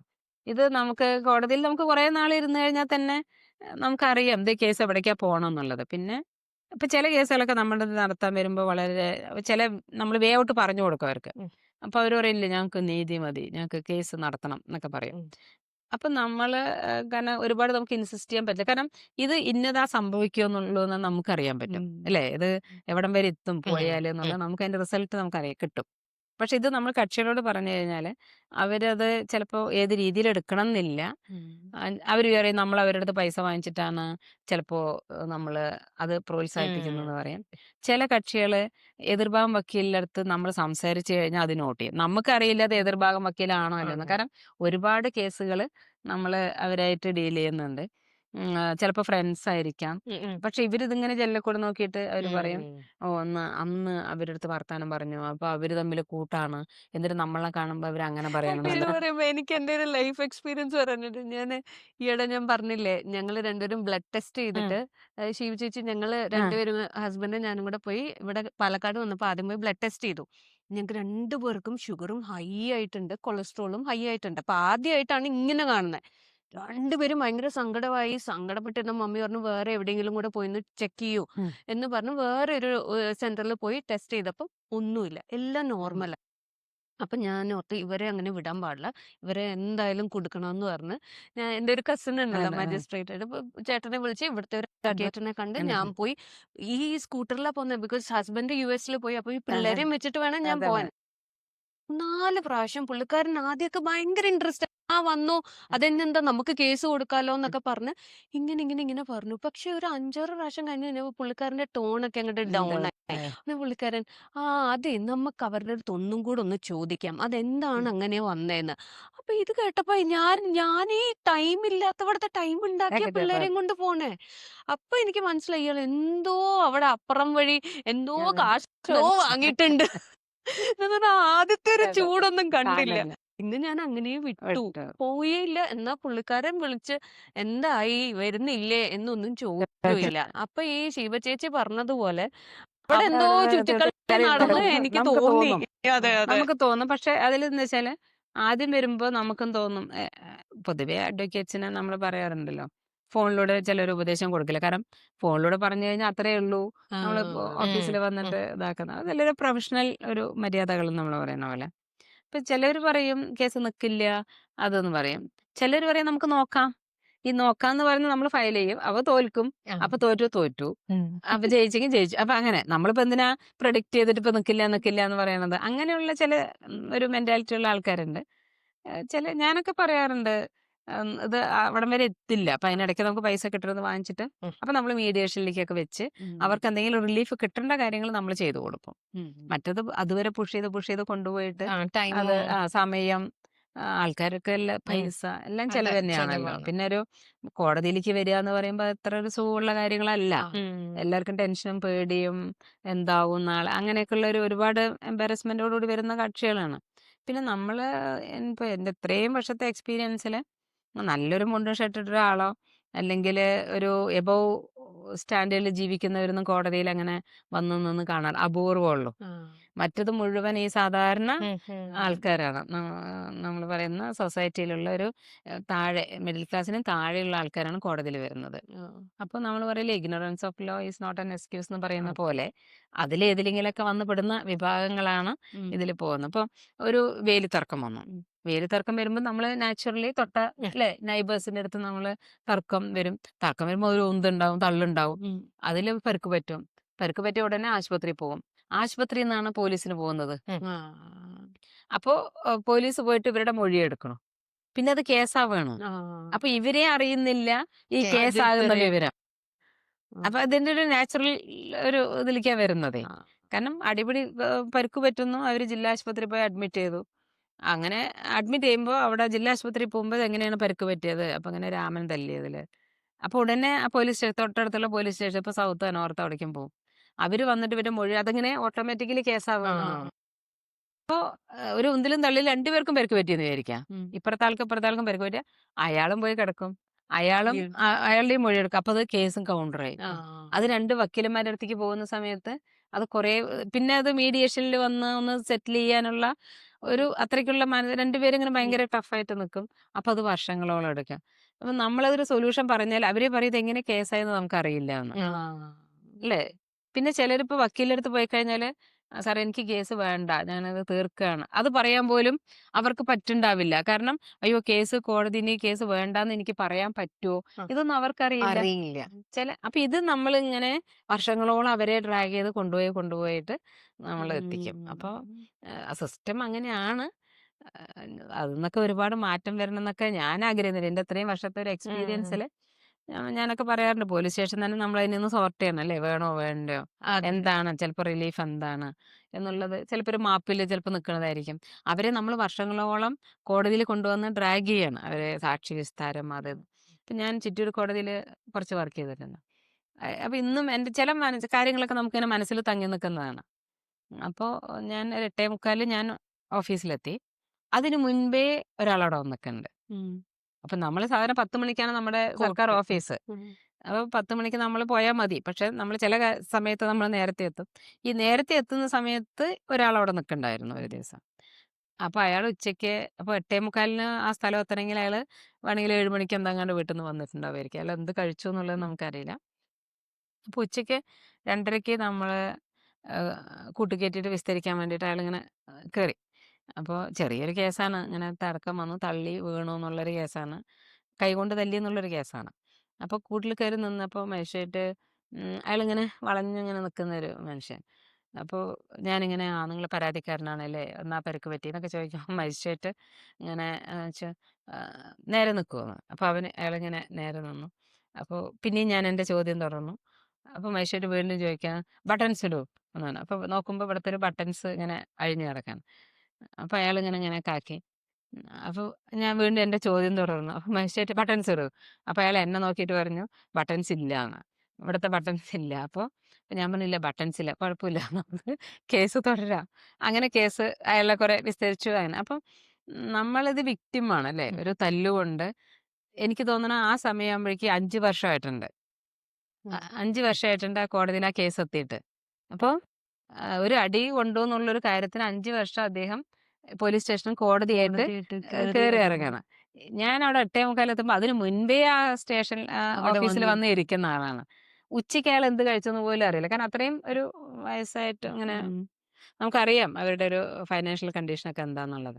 അപ്പൊ അവരോട് നമ്മൾ ചാടുകയാണ്. എന്തിനാണ് ബട്ടൺസ് ഇട്, നേരെ നിക്ക്, ഇത് കോടതിയല്ലേ, ഡെക്കോറം മെയിൻറ്റെയിൻ ചെയ്യണ്ടേ എന്നുള്ള നിലയ്ക്കാണ് മജിസ്ട്രേറ്റ് പറയണതൊക്കെ. അപ്പൊ നമ്മൾ പറയല്ലേ ഹ്യൂമാനിറ്റി എന്നുള്ളൊരു കൺസെപ്റ്റ് കൂടെ ഉണ്ട് അല്ലേ?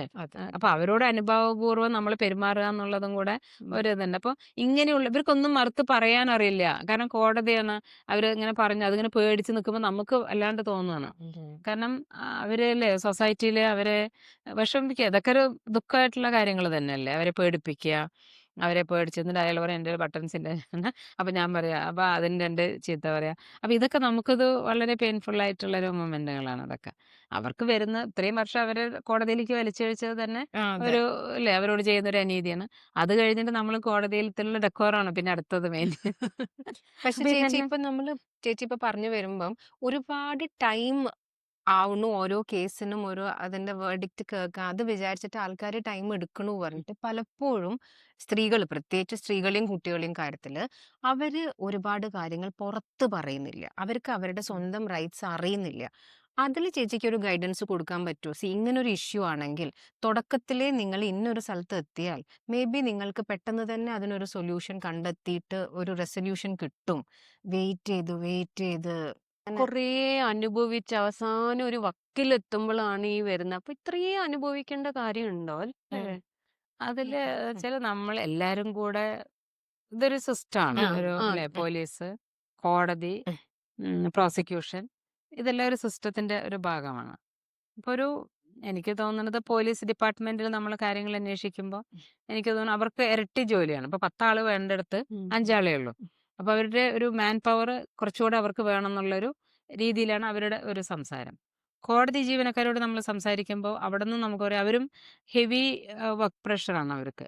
അവർ രാവിലെ 8:45 9 മണിയോട് കൂടിയിട്ട് ഏകദേശം ഒരുവിധം സ്റ്റാഫുകളൊക്കെ അവിടെ ഓഫീസിൽ എത്താറുണ്ട്. അവർ പോകുന്നത് 5:30 6 മണി 7 മണിയൊക്കെയാണ് അവർ വീട്ടിൽ നിന്ന് പോകുന്നത്. അപ്പൊ അത്രയും അവരും അവരുടെ ഒരു ഭാഗത്തുനിന്ന് വർക്ക് ചെയ്യുന്നുണ്ട്. അപ്പോൾ കോടതി സംവിധാനങ്ങളും മജിസ്ട്രേറ്റുമാരാണെങ്കിലും APPമാരും കോടതിയിലുള്ള എല്ലാ സംവിധാനങ്ങളും നല്ല രീതിയിൽ തന്നെയാണ് വർക്ക് ചെയ്ത് പോകുന്നത്. പക്ഷെ അത്രത്തോളം കേസുകളും റിപ്പോർട്ട് ചെയ്യുന്നുണ്ട്. ഇപ്പം നമ്മൾ പറയുന്നത് ഈ ക്രൈം റെക്കോർഡ് ബ്യൂറോയുടെ കണക്ക് പ്രകാരം ഏറ്റവും കൂടുതൽ ക്രൈം ഉള്ളത് കേരളത്തിലാണ്. ഏറ്റവും കൂടുതൽ പോക്സോ കേസുള്ളത് കേരളത്തിലാണ്. അങ്ങനെ സ്ത്രീധന പീഡന കേസുകൾ ഏറ്റവും കൂടുതലുള്ളത് കേരളത്തിലാണ്. അപ്പം എന്തുകൊണ്ടാണ് കേരളം എല്ലാം നമ്പർ 1? നമ്മളുടെ കേരളത്തില് എല്ലാ കേസ് രജിസ്റ്റർ ചെയ്യുന്നുണ്ട്.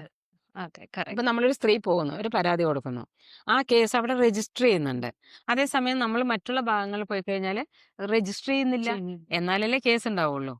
അപ്പോൾ നമുക്ക് we can make sure that ആരാണ് ഒരു പരാതിയായിട്ട് വരുന്നത് അവരുടെ ആവലാതി കേൾക്കാൻ പോലീസ് സ്റ്റേഷനിൽ ആളുണ്ട്, അത് കേസ് രജിസ്റ്റർ ചെയ്യുന്നുണ്ട്, അത് തക്ക ഫോറത്തിൽ എത്തുന്നുണ്ട് എന്നുള്ളത്. പിന്നെ നേരത്തെ പറഞ്ഞ പോലെ അവർക്ക് പെട്ടെന്നുള്ള നീതി നടപ്പിലാവുന്നുണ്ടോ, അതിനുള്ള കാലതാമസം ഇതുപോലെ കേസിന്റെ ബാഹുല്യമാണ്. അതിനനുസരിച്ചുള്ള ഇൻഫ്രാസ്ട്രക്ചർ എന്ന് പറയാം നമുക്കതിന്. കോടതികളായിക്കോട്ടെ അല്ലെങ്കിൽ പോലീസ് സ്റ്റേഷൻ ആയിക്കോട്ടെ, അതിനുള്ള ഒരു ഇൻഫ്രാസ്ട്രക്ചർ അതിനനുസരിച്ചിട്ട് കൂടുക എന്നുള്ളതാണ്. ഇപ്പൊ നമ്മള് ഇപ്പൊ പാലക്കാട് ഞാൻ വക്കീലായിട്ട് വരുമ്പോൾ എനിക്ക് 250 300 താഴെയുള്ള ഒരു വക്കീലന്മാരുടെ ഒരു സ്ട്രെങ്ത് ആണ്. ഇപ്പോ 1000 അടുത്ത് മെമ്പേഴ്സ് ഉള്ള ഒരു ബാറാണ് പാലക്കാട് ബാർ. അതുപോലെ 33 വർഷം മുന്നുള്ള കോടതിയിലെ ബെഞ്ചും ചെയറും കോടതി ഹാളും അത് തന്നെയുള്ളൂ ഇപ്പോഴും പാലക്കാട്. അപ്പോ 30 വർഷത്തെ ഡെവലപ്മെന്റ് നമ്മൾ അപ്പുറത്ത് ഉണ്ടാവുമ്പോഴും ഈ ഇൻഫ്രാസ്ട്രക്ചർ ഇതിൽ തന്നെ നിൽക്കുന്നത്. അപ്പൊ അവിടെ ഞാൻ പോകുന്ന 3 കോടതികളുണ്ട്, JVCM 1 2 3. ഈ 3 കോടതികൾ അന്നുള്ള അതേ സ്പേസേ ഉള്ളൂ. പക്ഷെ 30 വർഷം താണ്ടിപ്പോയിട്ടുള്ളത് എന്നുള്ളത് നമ്മൾ മനസ്സിലാക്കണം. അത് കൂടും, കാരണം പോപ്പുലേഷൻ കൂടുന്നുണ്ട്. പോപ്പുലേഷൻ കൂടുന്നുണ്ട്, അവയർനെസ് കൂടുന്നുണ്ട്. അന്നിപ്പോ ഒരു കുട്ടി എന്തെങ്കിലും ഒരു പരുക്ക് പറ്റിയാൽ നമ്മൾ പോയി പോലീസ് സ്റ്റേഷനിൽ പോവില്ല അല്ലെ? ഭർത്താവിനെയും തല്ലുകൊണ്ടാൽ നമ്മൾ ചിലപ്പോൾ ഉണ്ടാതെ ഇരിക്കും അല്ലെ, ക്ഷമിക്കും. ഇന്നിപ്പോ ആരും കുട്ടികൾ അതിന് റെഡിയല്ല. അവര് നേരെ പോയി അവർക്ക് പരാതികൾ കൊടുക്കും. പിന്നെ ഡൊമസ്റ്റിക് ഇപ്പൊ ഗാർഹിക പീഡനം പുതിയ നിയമം വന്നു, അതിൽ നമ്മൾ ഒരുപാട് റിലീഫ് സ്ത്രീകൾക്കുണ്ട്. അതെല്ലാം യൂട്ടിലൈസ് ചെയ്യുന്നുണ്ട്. ഇപ്പൊ ആരും പണ്ടത്തെ പോലെ ഇങ്ങനെ അടങ്ങി ഒതുങ്ങി ഭർത്താവിന്റെ പീഡനം സഹിച്ച് ഇരിക്കുന്നില്ല. അതൊരു നല്ല- പോസിറ്റീവ് അതെ ചേഞ്ച് ആണ്, അതെ അതെ ഇൻഫർമേഷൻ ആണ് അതെ നമുക്ക്. അത് കുട്ടികളും അവെയർ ആണ്. ഇപ്പൊ നമ്മൾ ഉം. ചില കേസുകളൊക്കെ അതിൽ ഏറ്റവും വെച്ചാല് ഭർത്താവിന്റെ വീട്ടുകാരോ സ്ത്രീധനം അല്ലെങ്കിൽ പണം ആവശ്യപ്പെട്ടുകൊണ്ട് ശാരീരികമായിട്ടും മാനസികമായിട്ടും പീഡിപ്പിക്കുന്നു. അതിനാണ് സെക്ഷൻ 498 എന്ന് പറഞ്ഞ CRP IPCയിലുള്ളൊരു വകുപ്പുള്ളത്. അപ്പൊ അതിന് നമ്മളെപ്പോഴും പറയും മെഡിക്കൽ സർട്ടിഫിക്കറ്റ് വേണം അല്ലെ, ഒരു ഒതന്റിസിറ്റി വേണ്ടേ അല്ലെ.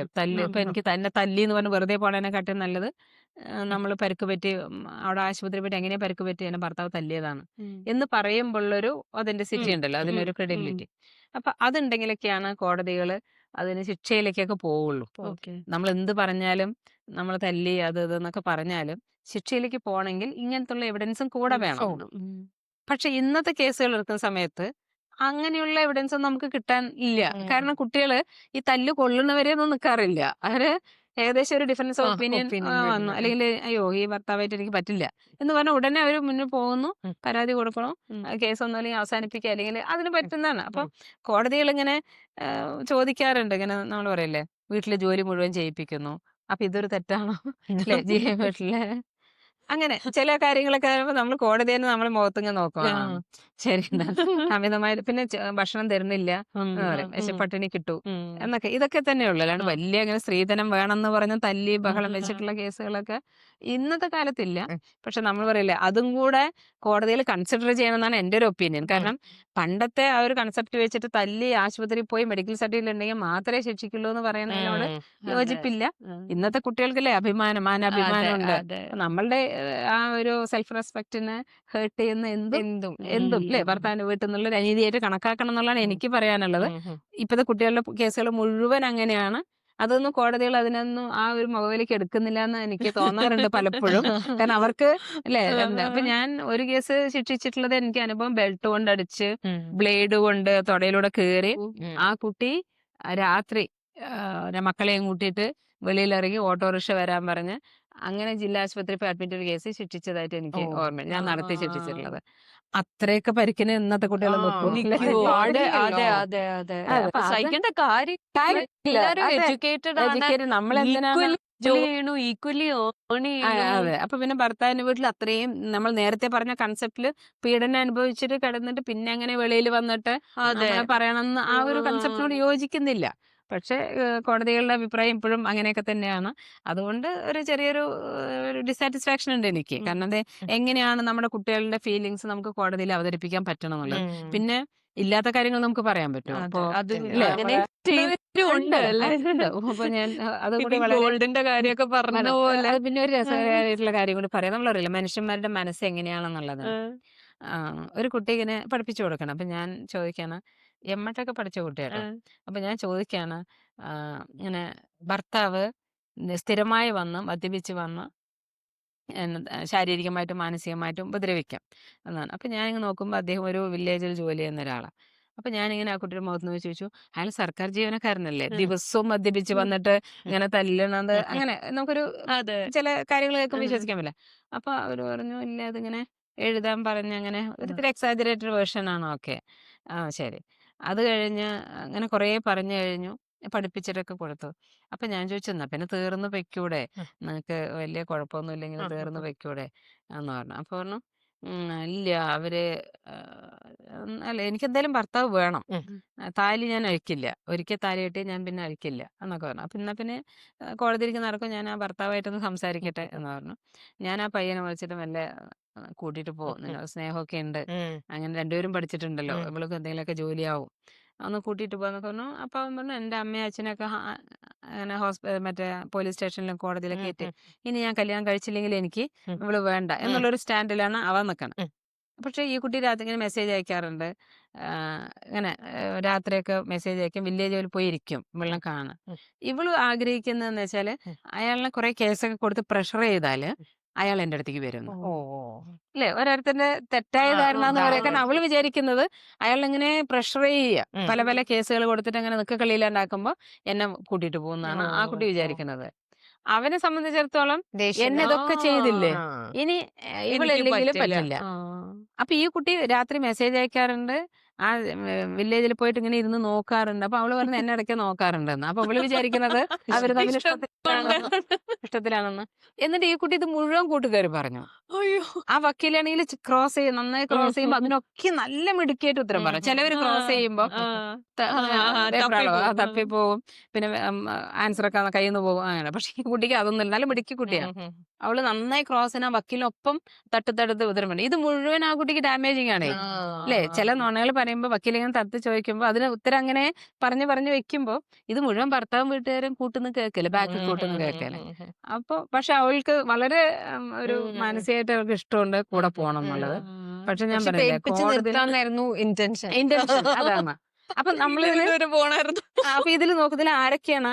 2 വക്കീലുമാര്. അവരും ഇവരുടെ ഫീലിങ്സ് എല്ലാം മനസ്സിലാക്കണത് സത്യം പറഞ്ഞാൽ. എനിക്കതിൽ ഇപ്പോഴും എനിക്ക് ആ വക്കീലന്മാരോട് രണ്ടുപേരും കൂടെ ഒന്ന് സംസാരിച്ചാലേ നമ്മൾ കോടതിയിലേക്ക് മുന്നോട്ട് പോകുന്നതിന് മുൻപ് ഒന്നതിൽ എന്താണ് റിയൽ ഇഷ്യൂ എന്നുള്ളത് ഒന്ന് ചെക്ക് ചെയ്യണം എന്നുള്ളത് ഞാൻ പല പ്രാവശ്യമായിട്ട് അത് പറയാറുണ്ട്. പക്ഷേ പോലീസുകാരോട് പറയുമ്പോൾ അവർ പറയും നമ്മളിപ്പോൾ സെറ്റിൽമെന്റ് ആക്കി വിട്ടു, ഇനി വീട്ടിൽ പോയി അതെന്തെങ്കിലും സംഭവിച്ചു കഴിഞ്ഞാൽ അല്ലേ, ചിലപ്പോൾ വീണ്ടും ഒരു പരാതി വന്നോ അല്ലെങ്കിൽ ഒരു സൂയിസൈഡിലേക്ക് പോയി കഴിഞ്ഞാൽ എന്തുകൊണ്ട് പോലീസ് അന്ന് എടുത്തില്ല, ആ കേസ് എടുത്തായിരുന്നെങ്കിൽ പറ്റുക, അങ്ങനെ ഒരു ചിലപ്പോൾ നമ്മള് വായിക്കാറുണ്ട്. ഞാൻ 2 പ്രാവശ്യം പോയി കംപ്ലൈന്റ് കൊടുത്തിരുന്നു, അത് കഴിഞ്ഞാൽ സൂയിസൈഡ് ഗൗരവത്തിൽ എടുത്തില്ല, അതുകൊണ്ടാണ് ഇങ്ങനെ വരുന്നത്, കൊലപാതകം അങ്ങനെയൊക്കെ വരുന്നുണ്ട്. അപ്പോ അതൊരു നമുക്ക് അതുകൊണ്ട് പറയാൻ പറ്റില്ല. പക്ഷെ ഇങ്ങനെയുള്ള കേസുകളിലേക്ക് നമ്മൾ എങ്ങനെയാ ഡീൽ ചെയ്യാ?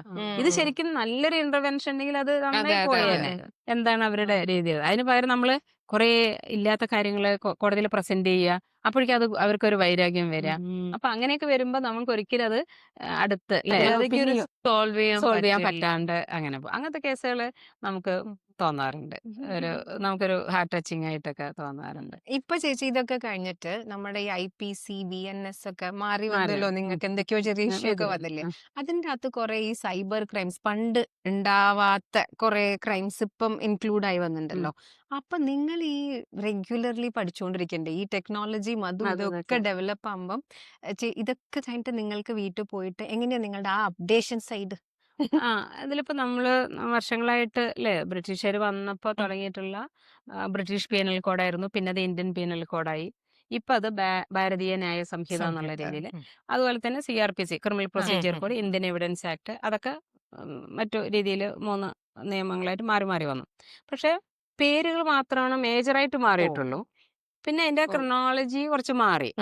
അത് വല്ലാത്ത ഡിസ്റ്റർബൻസ് ആണ്, കാരണം 30 വർഷമായിട്ട് നമ്മളിതിങ്ങനെ 420 എന്ന് പറഞ്ഞു കഴിഞ്ഞാല് ചീറ്റിംഗ് ആണെങ്കിൽ ഇപ്പൊ അത് മാറി നോക്കുകയാണ്. ഈവൻ എനിക്കിപ്പോ പോലും എനിക്ക് ചിലപ്പോൾ റിക്കളക്ട് ചെയ്യാൻ പറ്റുന്നില്ല, അതിങ്ങനെ മാറി മാറി. ഇനി നമ്മളത് കുറെ യൂസ്ഡ് ചെയ്യാൻ മാത്രം. ഇപ്പൊ നമ്മളെന്താ വെച്ചാൽ കമ്പാരിറ്റീവ് ടേബിൾ വെച്ചിട്ടാണ് ഇപ്പോഴും പോയിക്കൊണ്ടിരിക്കുന്നത്. അത് പറഞ്ഞിട്ട് പക്ഷെ പിന്നെ അതുപോലെ തന്നെ സൈബറിലും എനിക്ക് തോന്നുന്നു കാലാകാലങ്ങളായിട്ട് നമ്മുടെ സാഹചര്യത്തിനനുസരിച്ചിട്ട് നിയമങ്ങൾ മാറുന്നുണ്ട്. അപ്പോൾ IPCയിലൊക്കെ 354 outrage in the modesty of women എന്നുള്ളൊരു സെക്ഷൻ ഉണ്ട്, 354. അത് നമ്മളുടെ ഈ കേസിന് ശേഷം, നിർഭയ കേസിന് ശേഷം അതിലുള്ള ഓരോ സെക്ഷനും മാറി. അതിൽ 354A B C D, അതായത് നമ്മുടെ ഡിജിറ്റൽ അഡ്വാൻസ്ഡ് ഒക്കെ ഫോണിലൂടെ നിരന്തരം മെസ്സേജ് അയച്ച് ഒരാളെ ചേസ് ചെയ്യുകയാണെങ്കിൽ, പിന്നെ നമ്മൾ ഫോട്ടോ എടുത്തിട്ട് സർക്കുലേറ്റ് ചെയ്യുകയാണെങ്കിൽ, അങ്ങനെ പല വിഭാഗങ്ങളായിട്ട് അതിന്. അപ്പോൾ സാഹചര്യങ്ങൾക്ക് അനുസരിച്ചിട്ട് നിയമം അതാത് കാലങ്ങളിൽ മാറിക്കൊണ്ടിരിക്കുന്നുണ്ട്, അതിലെ ഇമ്പ്രൂവ്മെന്റ് വരുത്തിക്കൊണ്ട് അമെന്റ്മെന്റുകൾ വന്നിട്ടും ഒക്കെ ഉണ്ട്. ഇതിപ്പോ ഒരു ടോട്ടലായിട്ട് ചേഞ്ച് ചെയ്തു മാത്രം. പക്ഷെ അത് പേര് മാറ്റി, കാരണം ബ്രിട്ടീഷ് അതൊന്നും വേണ്ട എന്നുള്ള നിലയ്ക്ക് പേര് മാറ്റി, ആ ഓർഡറുകൾ കുറെ മാറ്റി, അതിലൂടെ 1-2 ഒക്കെ അങ്ങോട്ടും കുറച്ചൊക്കെ ഒരു ഇൻക്ലൂഡ് ചെയ്ത് വന്നു എന്നുള്ളത്. മേജറായിട്ട് അതിന്റെ സ്റ്റഫിൽ വലിയ മാറ്റങ്ങളില്ല. വളരെ നമുക്ക് താതാത്മ്യം പ്രാപിച്ചു പോകുന്ന ചില ചെറിയ ചെറിയ മാറ്റങ്ങൾ മാത്രമേ ഉള്ളൂ. പിന്നെ സൈബറിന്റെ എന്ന് പറഞ്ഞാല് അത് പോലീസിനായിക്കോട്ടെ ഇൻവെസ്റ്റിഗേഷന് അവർക്ക് ട്രെയിനിങ് കൊടുക്കുന്നുണ്ട്, കാലാകാലങ്ങളിൽ ട്രെയിനിങ് കൊടുക്കുന്നുണ്ട്. ഇപ്പോ ഈ പുതിയ നിയമങ്ങൾ വന്നതിന് ശേഷം ട്രെയിനിങ് പല മേഖല, ഇപ്പൊ പ്രോസിക്യൂട്ടേഴ്സിന് തന്നെ പല ഒക്കേഷനിൽ ട്രെയിനിങ് കിട്ടിയിട്ടുണ്ട്. പോലീസ് അക്കാഡമിയിൽ പോലീസിന് ട്രെയിനിങ് ഉണ്ട്. ഇപ്പൊ സൈബർ വന്ന സമയത്ത് നമുക്കിത് എങ്ങനെയാണ് ഇത് ഒരു എവിഡൻസിലേക്ക് എത്തിക്കുക എന്നുള്ളതൊന്നും നമുക്കറിയില്ലായിരുന്നു. പക്ഷെ അത് വളരെ നല്ല രീതിയിൽ എഫക്റ്റീവായിട്ട് കേരളത്തിലൊക്കെ നല്ല രീതിയിൽ സൈബറിന്റെ ഇൻവെസ്റ്റിഗേഷൻ നടക്കുന്നുണ്ട്, ട്രെയിനിങ് നടക്കുന്നുണ്ട്. ഞാൻ ഫോറൻസിക് ട്രെയിനിങ് ഡൽഹിയിൽ അറ്റൻഡ് ചെയ്തിട്ടുണ്ട്, കേരളത്തിൽ അറ്റൻഡ് ചെയ്തിട്ടുണ്ട്. പക്ഷെ നല്ലൊരു ട്രെയിനിങ് നമ്മുടെ കേരളത്തിലും ഉണ്ട്. ഞാൻ അവിടെ ലാബിൽ പോയിട്ട് എങ്ങനെയാണ് ഹാഷ് വാല്യൂ എടുക്കുക അങ്ങനെയുള്ള കാര്യങ്ങളൊക്കെ നമ്മൾ പ്രാക്ടിക്കലൂടെ നമ്മൾ കിട്ടിയിട്ടുണ്ട്. അതുകൊണ്ട് തന്നെ ട്രെയിനിങ് നല്ലതായതുകൊണ്ട് സൈബറിൽ നമുക്ക് നന്നായിട്ട് ഇപ്പോ കാര്യങ്ങൾ ചെയ്യാനും പറ്റുന്നുണ്ട്. പെട്ടെന്ന് തന്നെ ഇപ്പൊ ഒരുപാട് സംഖ്യകൾ ഇതൊക്കെ പൈസ ഈ മണി ലോണ്ടറിങ് വിഷയത്തിലും ഡിജിറ്റൽ അറസ്റ്റ് എന്ന് പറഞ്ഞിട്ട് കുറെ കേൾക്കുന്നുണ്ട്. ലക്ഷങ്ങളും കോടികളുമാണ് അതെ, അതെ. പോയിക്കൊണ്ടിരിക്കുന്നത്. അത് മ്യൂച്വൽ ഫണ്ടിൽ ഇടാം, അല്ലെങ്കിൽ മറ്റുള്ള അങ്ങനെയുള്ള രീതിയിലാണ് അല്ലെ, ഓൺലൈൻ ട്രേഡിംഗ്, ആ പല രീതികളിലാണ് പൈസ ആൾക്കാർ സൈബർ ക്രൈം ഉള്ളത്. പക്ഷെ എനിക്ക് തോന്നുന്നു കേരളത്തിൽ എസ്പെഷ്യലി പാലക്കാട് തന്നെ വളരെ പെട്ടെന്ന് തന്നെ നമുക്ക് അവരെ ഡിറ്റക്ട് ചെയ്യാനും അവരെ കണ്ടുപിടിക്കാനൊക്കെ നമുക്ക് പറ്റുന്നുണ്ട്. അതുപോലെ ഇപ്പൊ ഇന്നലെ ഒരു കേസ് വന്നിട്ടുള്ളത് തന്നെയാണ്. NSS കോളേജിൽ പഠിക്കുന്ന ഒരു പെൺകുട്ടിയാണ്, 20 വയസ്സേ ആയിട്ടുള്ളൂ. അപ്പൊ അവര് ഈ ഒരു ആപ്പില് ഈ പേരിനെ കണ്ടെത്തുന്ന ഡേറ്റിംഗ് പ്യുവർ എന്തോ പറഞ്ഞിട്ടുള്ള ഒരു ആപ്പ് ഉണ്ട്, പ്യുവർ. കുറെ ആപ്പ്. അപ്പൊ ഈ കുട്ടി എന്തോ പ്യുവർ ആപ്പിലാണ് എന്താക്കിയത്. അപ്പൊ ഒരു പയ്യൻ, എനിക്ക് തോന്നുന്നു കുറച്ച് ഏജ് ഉള്ള ഒരു പയ്യനാണ്, 30 വയസ്സിന് മേലുള്ള ഒരു കുട്ടിയാണ്. അവര് വന്നു. അപ്പൊ അവര് തമ്മിൽ ഒരു ഇഷ്ടത്തിലായി. പിന്നെ കുട്ടിക്ക് തോന്നി എനിക്ക് ഇത് പറ്റില്ല, കാരണം ഈ കുട്ടി ആസാമിലാണ്, അരുണാചൽ പ്രദേശിലുള്ള ഒരു കുട്ടിയാണ്. അപ്പൊ അവര് എനിക്ക് പറ്റില്ല എന്നെന്തോ തോന്നി. അപ്പൊ അവര് ഇടയ്ക്ക് വെച്ച് ഇങ്ങനെ ബ്രേക്ക് ചെയ്യണം. അപ്പൊ ഇവൻ നിരന്തരം ചേസ് ചെയ്ത് പോയി പല രീതിയിൽ ബ്ലാക്ക് മെയിൽ ചെയ്യാനും ഒക്കെ. പക്ഷെ ആ കുട്ടി ബുദ്ധിപൂർവ്വം ഒരിക്കലും പിന്നീട് അവരുടെ അടുത്തേക്ക് പോയില്ല. ഉടനെ പോലീസ് സ്റ്റേഷനിൽ പോയിട്ട് പരാതി പറഞ്ഞപ്പോ അവരെ കൊണ്ടുവന്നു, ട്രേസ് ചെയ്തു. മീൻ ടൈം അവൻ ഈ കുട്ടിയുടെ കുറെ വീഡിയോസ് ഒക്കെ പലവിടെയും പല പ്ലാറ്റ്ഫോമിലും സർക്കുലേറ്റ് ചെയ്തു. ഇവരുടെ അക്കൗണ്ട് ക്രിയേറ്റ് ചെയ്തിട്ട് ഇൻസ്റ്റ ഈ കുട്ടിയുടെ പേരിൽ എടുത്തിട്ട്. അപ്പൊ അതൊക്കെ കേസ് നടന്നുകൊണ്ടിരിക്കും. പക്ഷെ അത് പെട്ടെന്ന് തന്നെ ട്രാക്ക് ചെയ്യുന്നുണ്ട്, പിടിക്കുന്നുണ്ട്. ഈവൻ നമ്മൾ പണ്ടൊന്നും IP അഡ്രസ് ഒക്കെ കിട്ടാൻ ഭയങ്കര പാടായിരുന്നു. ഇപ്പൊ എനിക്ക് തോന്നുന്നു ഗൂഗിളും നല്ലോണം സപ്പോർട്ട് ചെയ്യുന്നുണ്ട്, അഡ്മിനിസ്ട്രേഷനെ സപ്പോർട്ട് ചെയ്യുന്ന ഡീറ്റെയിൽസ് കൊടുക്കുന്നുണ്ട്. മറ്റുള്ള പ്ലാറ്റ്ഫോമിൽ നിന്നൊക്കെ ഈ ഡിലീറ്റ് ചെയ്തു, ഈ കുട്ടിയുടെ വീഡിയോസ് ഒക്കെ അവര് ഡിലീറ്റ് ചെയ്തു ഗൂഗിള്. അപ്പൊ അങ്ങനെയുള്ള എനിക്ക് തോന്നുന്നുണ്ട് അതുവരെ എത്തിയിട്ടുണ്ട്. നമ്മുടെ അന്വേഷണം ഇൻവെസ്റ്റിഗേഷനൊക്കെ ആ ഒരു രീതിയിലേക്ക് പോയിക്കൊണ്ടിരിക്കുന്നുണ്ട്. അത് നല്ലൊരു സീനായിട്ട് തന്നെയാണ് തോന്നുന്നത്. ചേച്ചി ആക്ച്വലി നന്നായിട്ട് കണ്ടിട്ടുണ്ടാവില്ല, എത്രയും ഇയേഴ്സ് എക്സ്പീരിയൻസ് അതെ, അതെ. തുടക്കം മുതൽ ഇപ്പം ടെക്നോളജിയുമായി ഫോൺ വന്നു, ഫോൺ അതെ, അതെ. എങ്ങനെയായി, ഡിജിറ്റൽ അതിൽ നമുക്ക് വളരെ രസകരമായിട്ട് തോന്നിയിട്ടുള്ളത് വെച്ചാൽ പണ്ട് ഈ ഒരു രീതിയിലുള്ള ക്രൈം എന്ന് പറയുന്നത് ഈ CD-കൾ ഉണ്ടല്ലോ, അത് നമ്മള് പുതിയ റൈറ്റ് ചെയ്ത് കൊടുക്കും. അതൊരു ഒഫൻസ് ആണ്, കോപ്പി റൈറ്റ് ആക്ട് പ്രകാരം ഒരു ഒഫൻസ് ആണ്. ഒരു സിനിമയുടെ കോപ്പി നമ്മള് പെർമിഷൻ ഇല്ലാണ്ട് കോപ്പി ചെയ്തിട്ട് വേറെ ആൾക്ക് കൊടുക്കുക. അപ്പൊ അന്ന് ഈ സിനിമകളൊക്കെ CD-യിൽ വരുന്ന സമയമായിരുന്നു, കമ്പ്യൂട്ടറൊക്കെ ഇങ്ങനെ വരുന്ന സമയം. അപ്പൊ ഒരുപാട് റെയ്ഡ്, എനിക്ക് തോന്നുന്നു ഋഷിരാജ് സിംഗ് ആയിരുന്നു അന്ന് ഇവിടെ ഇതിന്റെ മിനിസ്റ്റർ, ഓഫീസറായിരുന്നു, DIG ഒക്കെ ആയിരുന്നത്. അപ്പൊ അവരുടെ ചാർജിലായിരുന്നു ഈ CD-ന്റെ കാര്യങ്ങളൊക്കെ ഉണ്ടായിരുന്നത്. അപ്പൊ ഭയങ്കരമായിട്ട് റെയ്ഡ് നടത്തി അവരത്. അന്ന് നമ്മളെന്താ വെച്ചാൽ ഈ CD-കൾ മൊത്തം കൊണ്ടുവരും, എന്നൊരു കമ്പ്യൂട്ടറും ആ സാധനങ്ങളെല്ലാം നമ്മൾ കോടതി കൊണ്ട് കൊടുക്കുക. അപ്പൊ നമ്മൾ വിസ്തരിക്കുമ്പോൾ മാർക്ക് ചെയ്യണത് അന്ന് പിടിച്ചെടുത്ത കമ്പ്യൂട്ടറാണ്, അന്ന് പിടിച്ചെടുത്ത CD-കൾ. അപ്പൊ ചാക്കിലൊക്കെ CD-കൾ കൊണ്ടുവന്നിട്ട്, അതായത് ഒരു കട CD കടയിൽ പോകുക, എല്ലാം പിടിച്ചിട്ട് നമ്മൾ കോടതി കൊണ്ട് കൊടുക്കുക. അങ്ങനെയായിരുന്നു. അതിനൊന്നും നമ്മളെ വീണ്ടും അതൊന്നും ഇട്ട് നോക്കി പരിശോധിക്കൊന്നുമില്ല. അങ്ങനെ മാർക്ക് ചെയ്ത് ഇതന്നെ അത് ഇതെന്ന് പറഞ്ഞിട്ടായിരുന്നു. പിന്നെ മാറിയപ്പോ അതിനെ നമ്മള് പെൻഡ്രൈവിലെടുത്തു, അങ്ങനെയൊക്കെ. അപ്പൊ ശരിക്കും ആ ഗ്രാജുവലായിട്ട് അത് നമ്മൾ മനസ്സിലാക്കുക. അത് നല്ലൊരു ചോദ്യമായിട്ടോ, അതെങ്ങനെ ഗ്രാജുവലായിട്ട് വരുന്നത്. അതന്നെ, പഴയ കേസുകൾ ചിലത് പെൻഡിങ് ഇപ്പൊ ഉള്ളതുണ്ടാവും. അപ്പൊ നമ്മൾ ഇപ്പോഴും നോക്കുമ്പോൾ ഇപ്പോഴും പഴയ കമ്പ്യൂട്ടർ അവിടെ കോടതി, ആ കോടതിയിൽ കമ്പ്യൂട്ടറായിട്ട് എന്താ ചെയ്യാന്ന് നമുക്ക് ആർക്കും അറിയില്ല. ഇപ്പോഴാണെങ്കിൽ നമുക്കത് ടെസ്റ്റിന് അയക്കാം, അല്ലെ, നമുക്കതിന്റെ റിപ്പോർട്ട് വാങ്ങിക്കാനൊക്കെ പറ്റും. അങ്ങനെ പിന്നെ നമുക്ക് ട്രെയിനിങ്ങിന്റെ ഇടയിൽ ഒരു കേസ് വളരെ ഇതായിട്ട് നമുക്ക് ഇതല്ലേ സൈബറിന്റെ ഒരു ട്രെയിനിങ് ക്ലാസ് ഉണ്ടായിരുന്നു. അപ്പൊ അതില് പറഞ്ഞിട്ടുള്ളത്, നമ്മളൊരു അനുശാന്തി എന്നൊക്കെ പറഞ്ഞിട്ടൊരു ട്രിവാൻഡ്രത്തെ ഒരു ടെക്കി, അനുശാന്തിയുടെ ഭർത്താവിനെ കൊന്നതാണ്.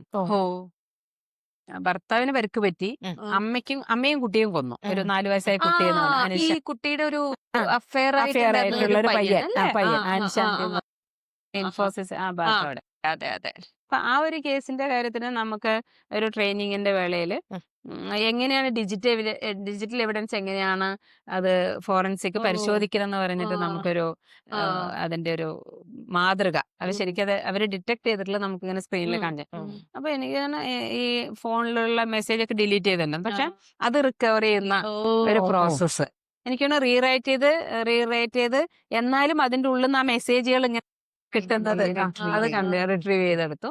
അതുപോലെ തന്നെ വീഡിയോ അയച്ചു ആ കൊടുത്തിട്ടുണ്ടായിരുന്നു, ആ ലാപ്ടോപ്പ് ഒന്ന് വീഡിയോ. അപ്പൊ ഈ കുട്ടി ഈ വീടിന്റെ ഫുൾ വീഡിയോ അയച്ചു ഓ കൊടുത്തിട്ടുണ്ടായിരുന്നു.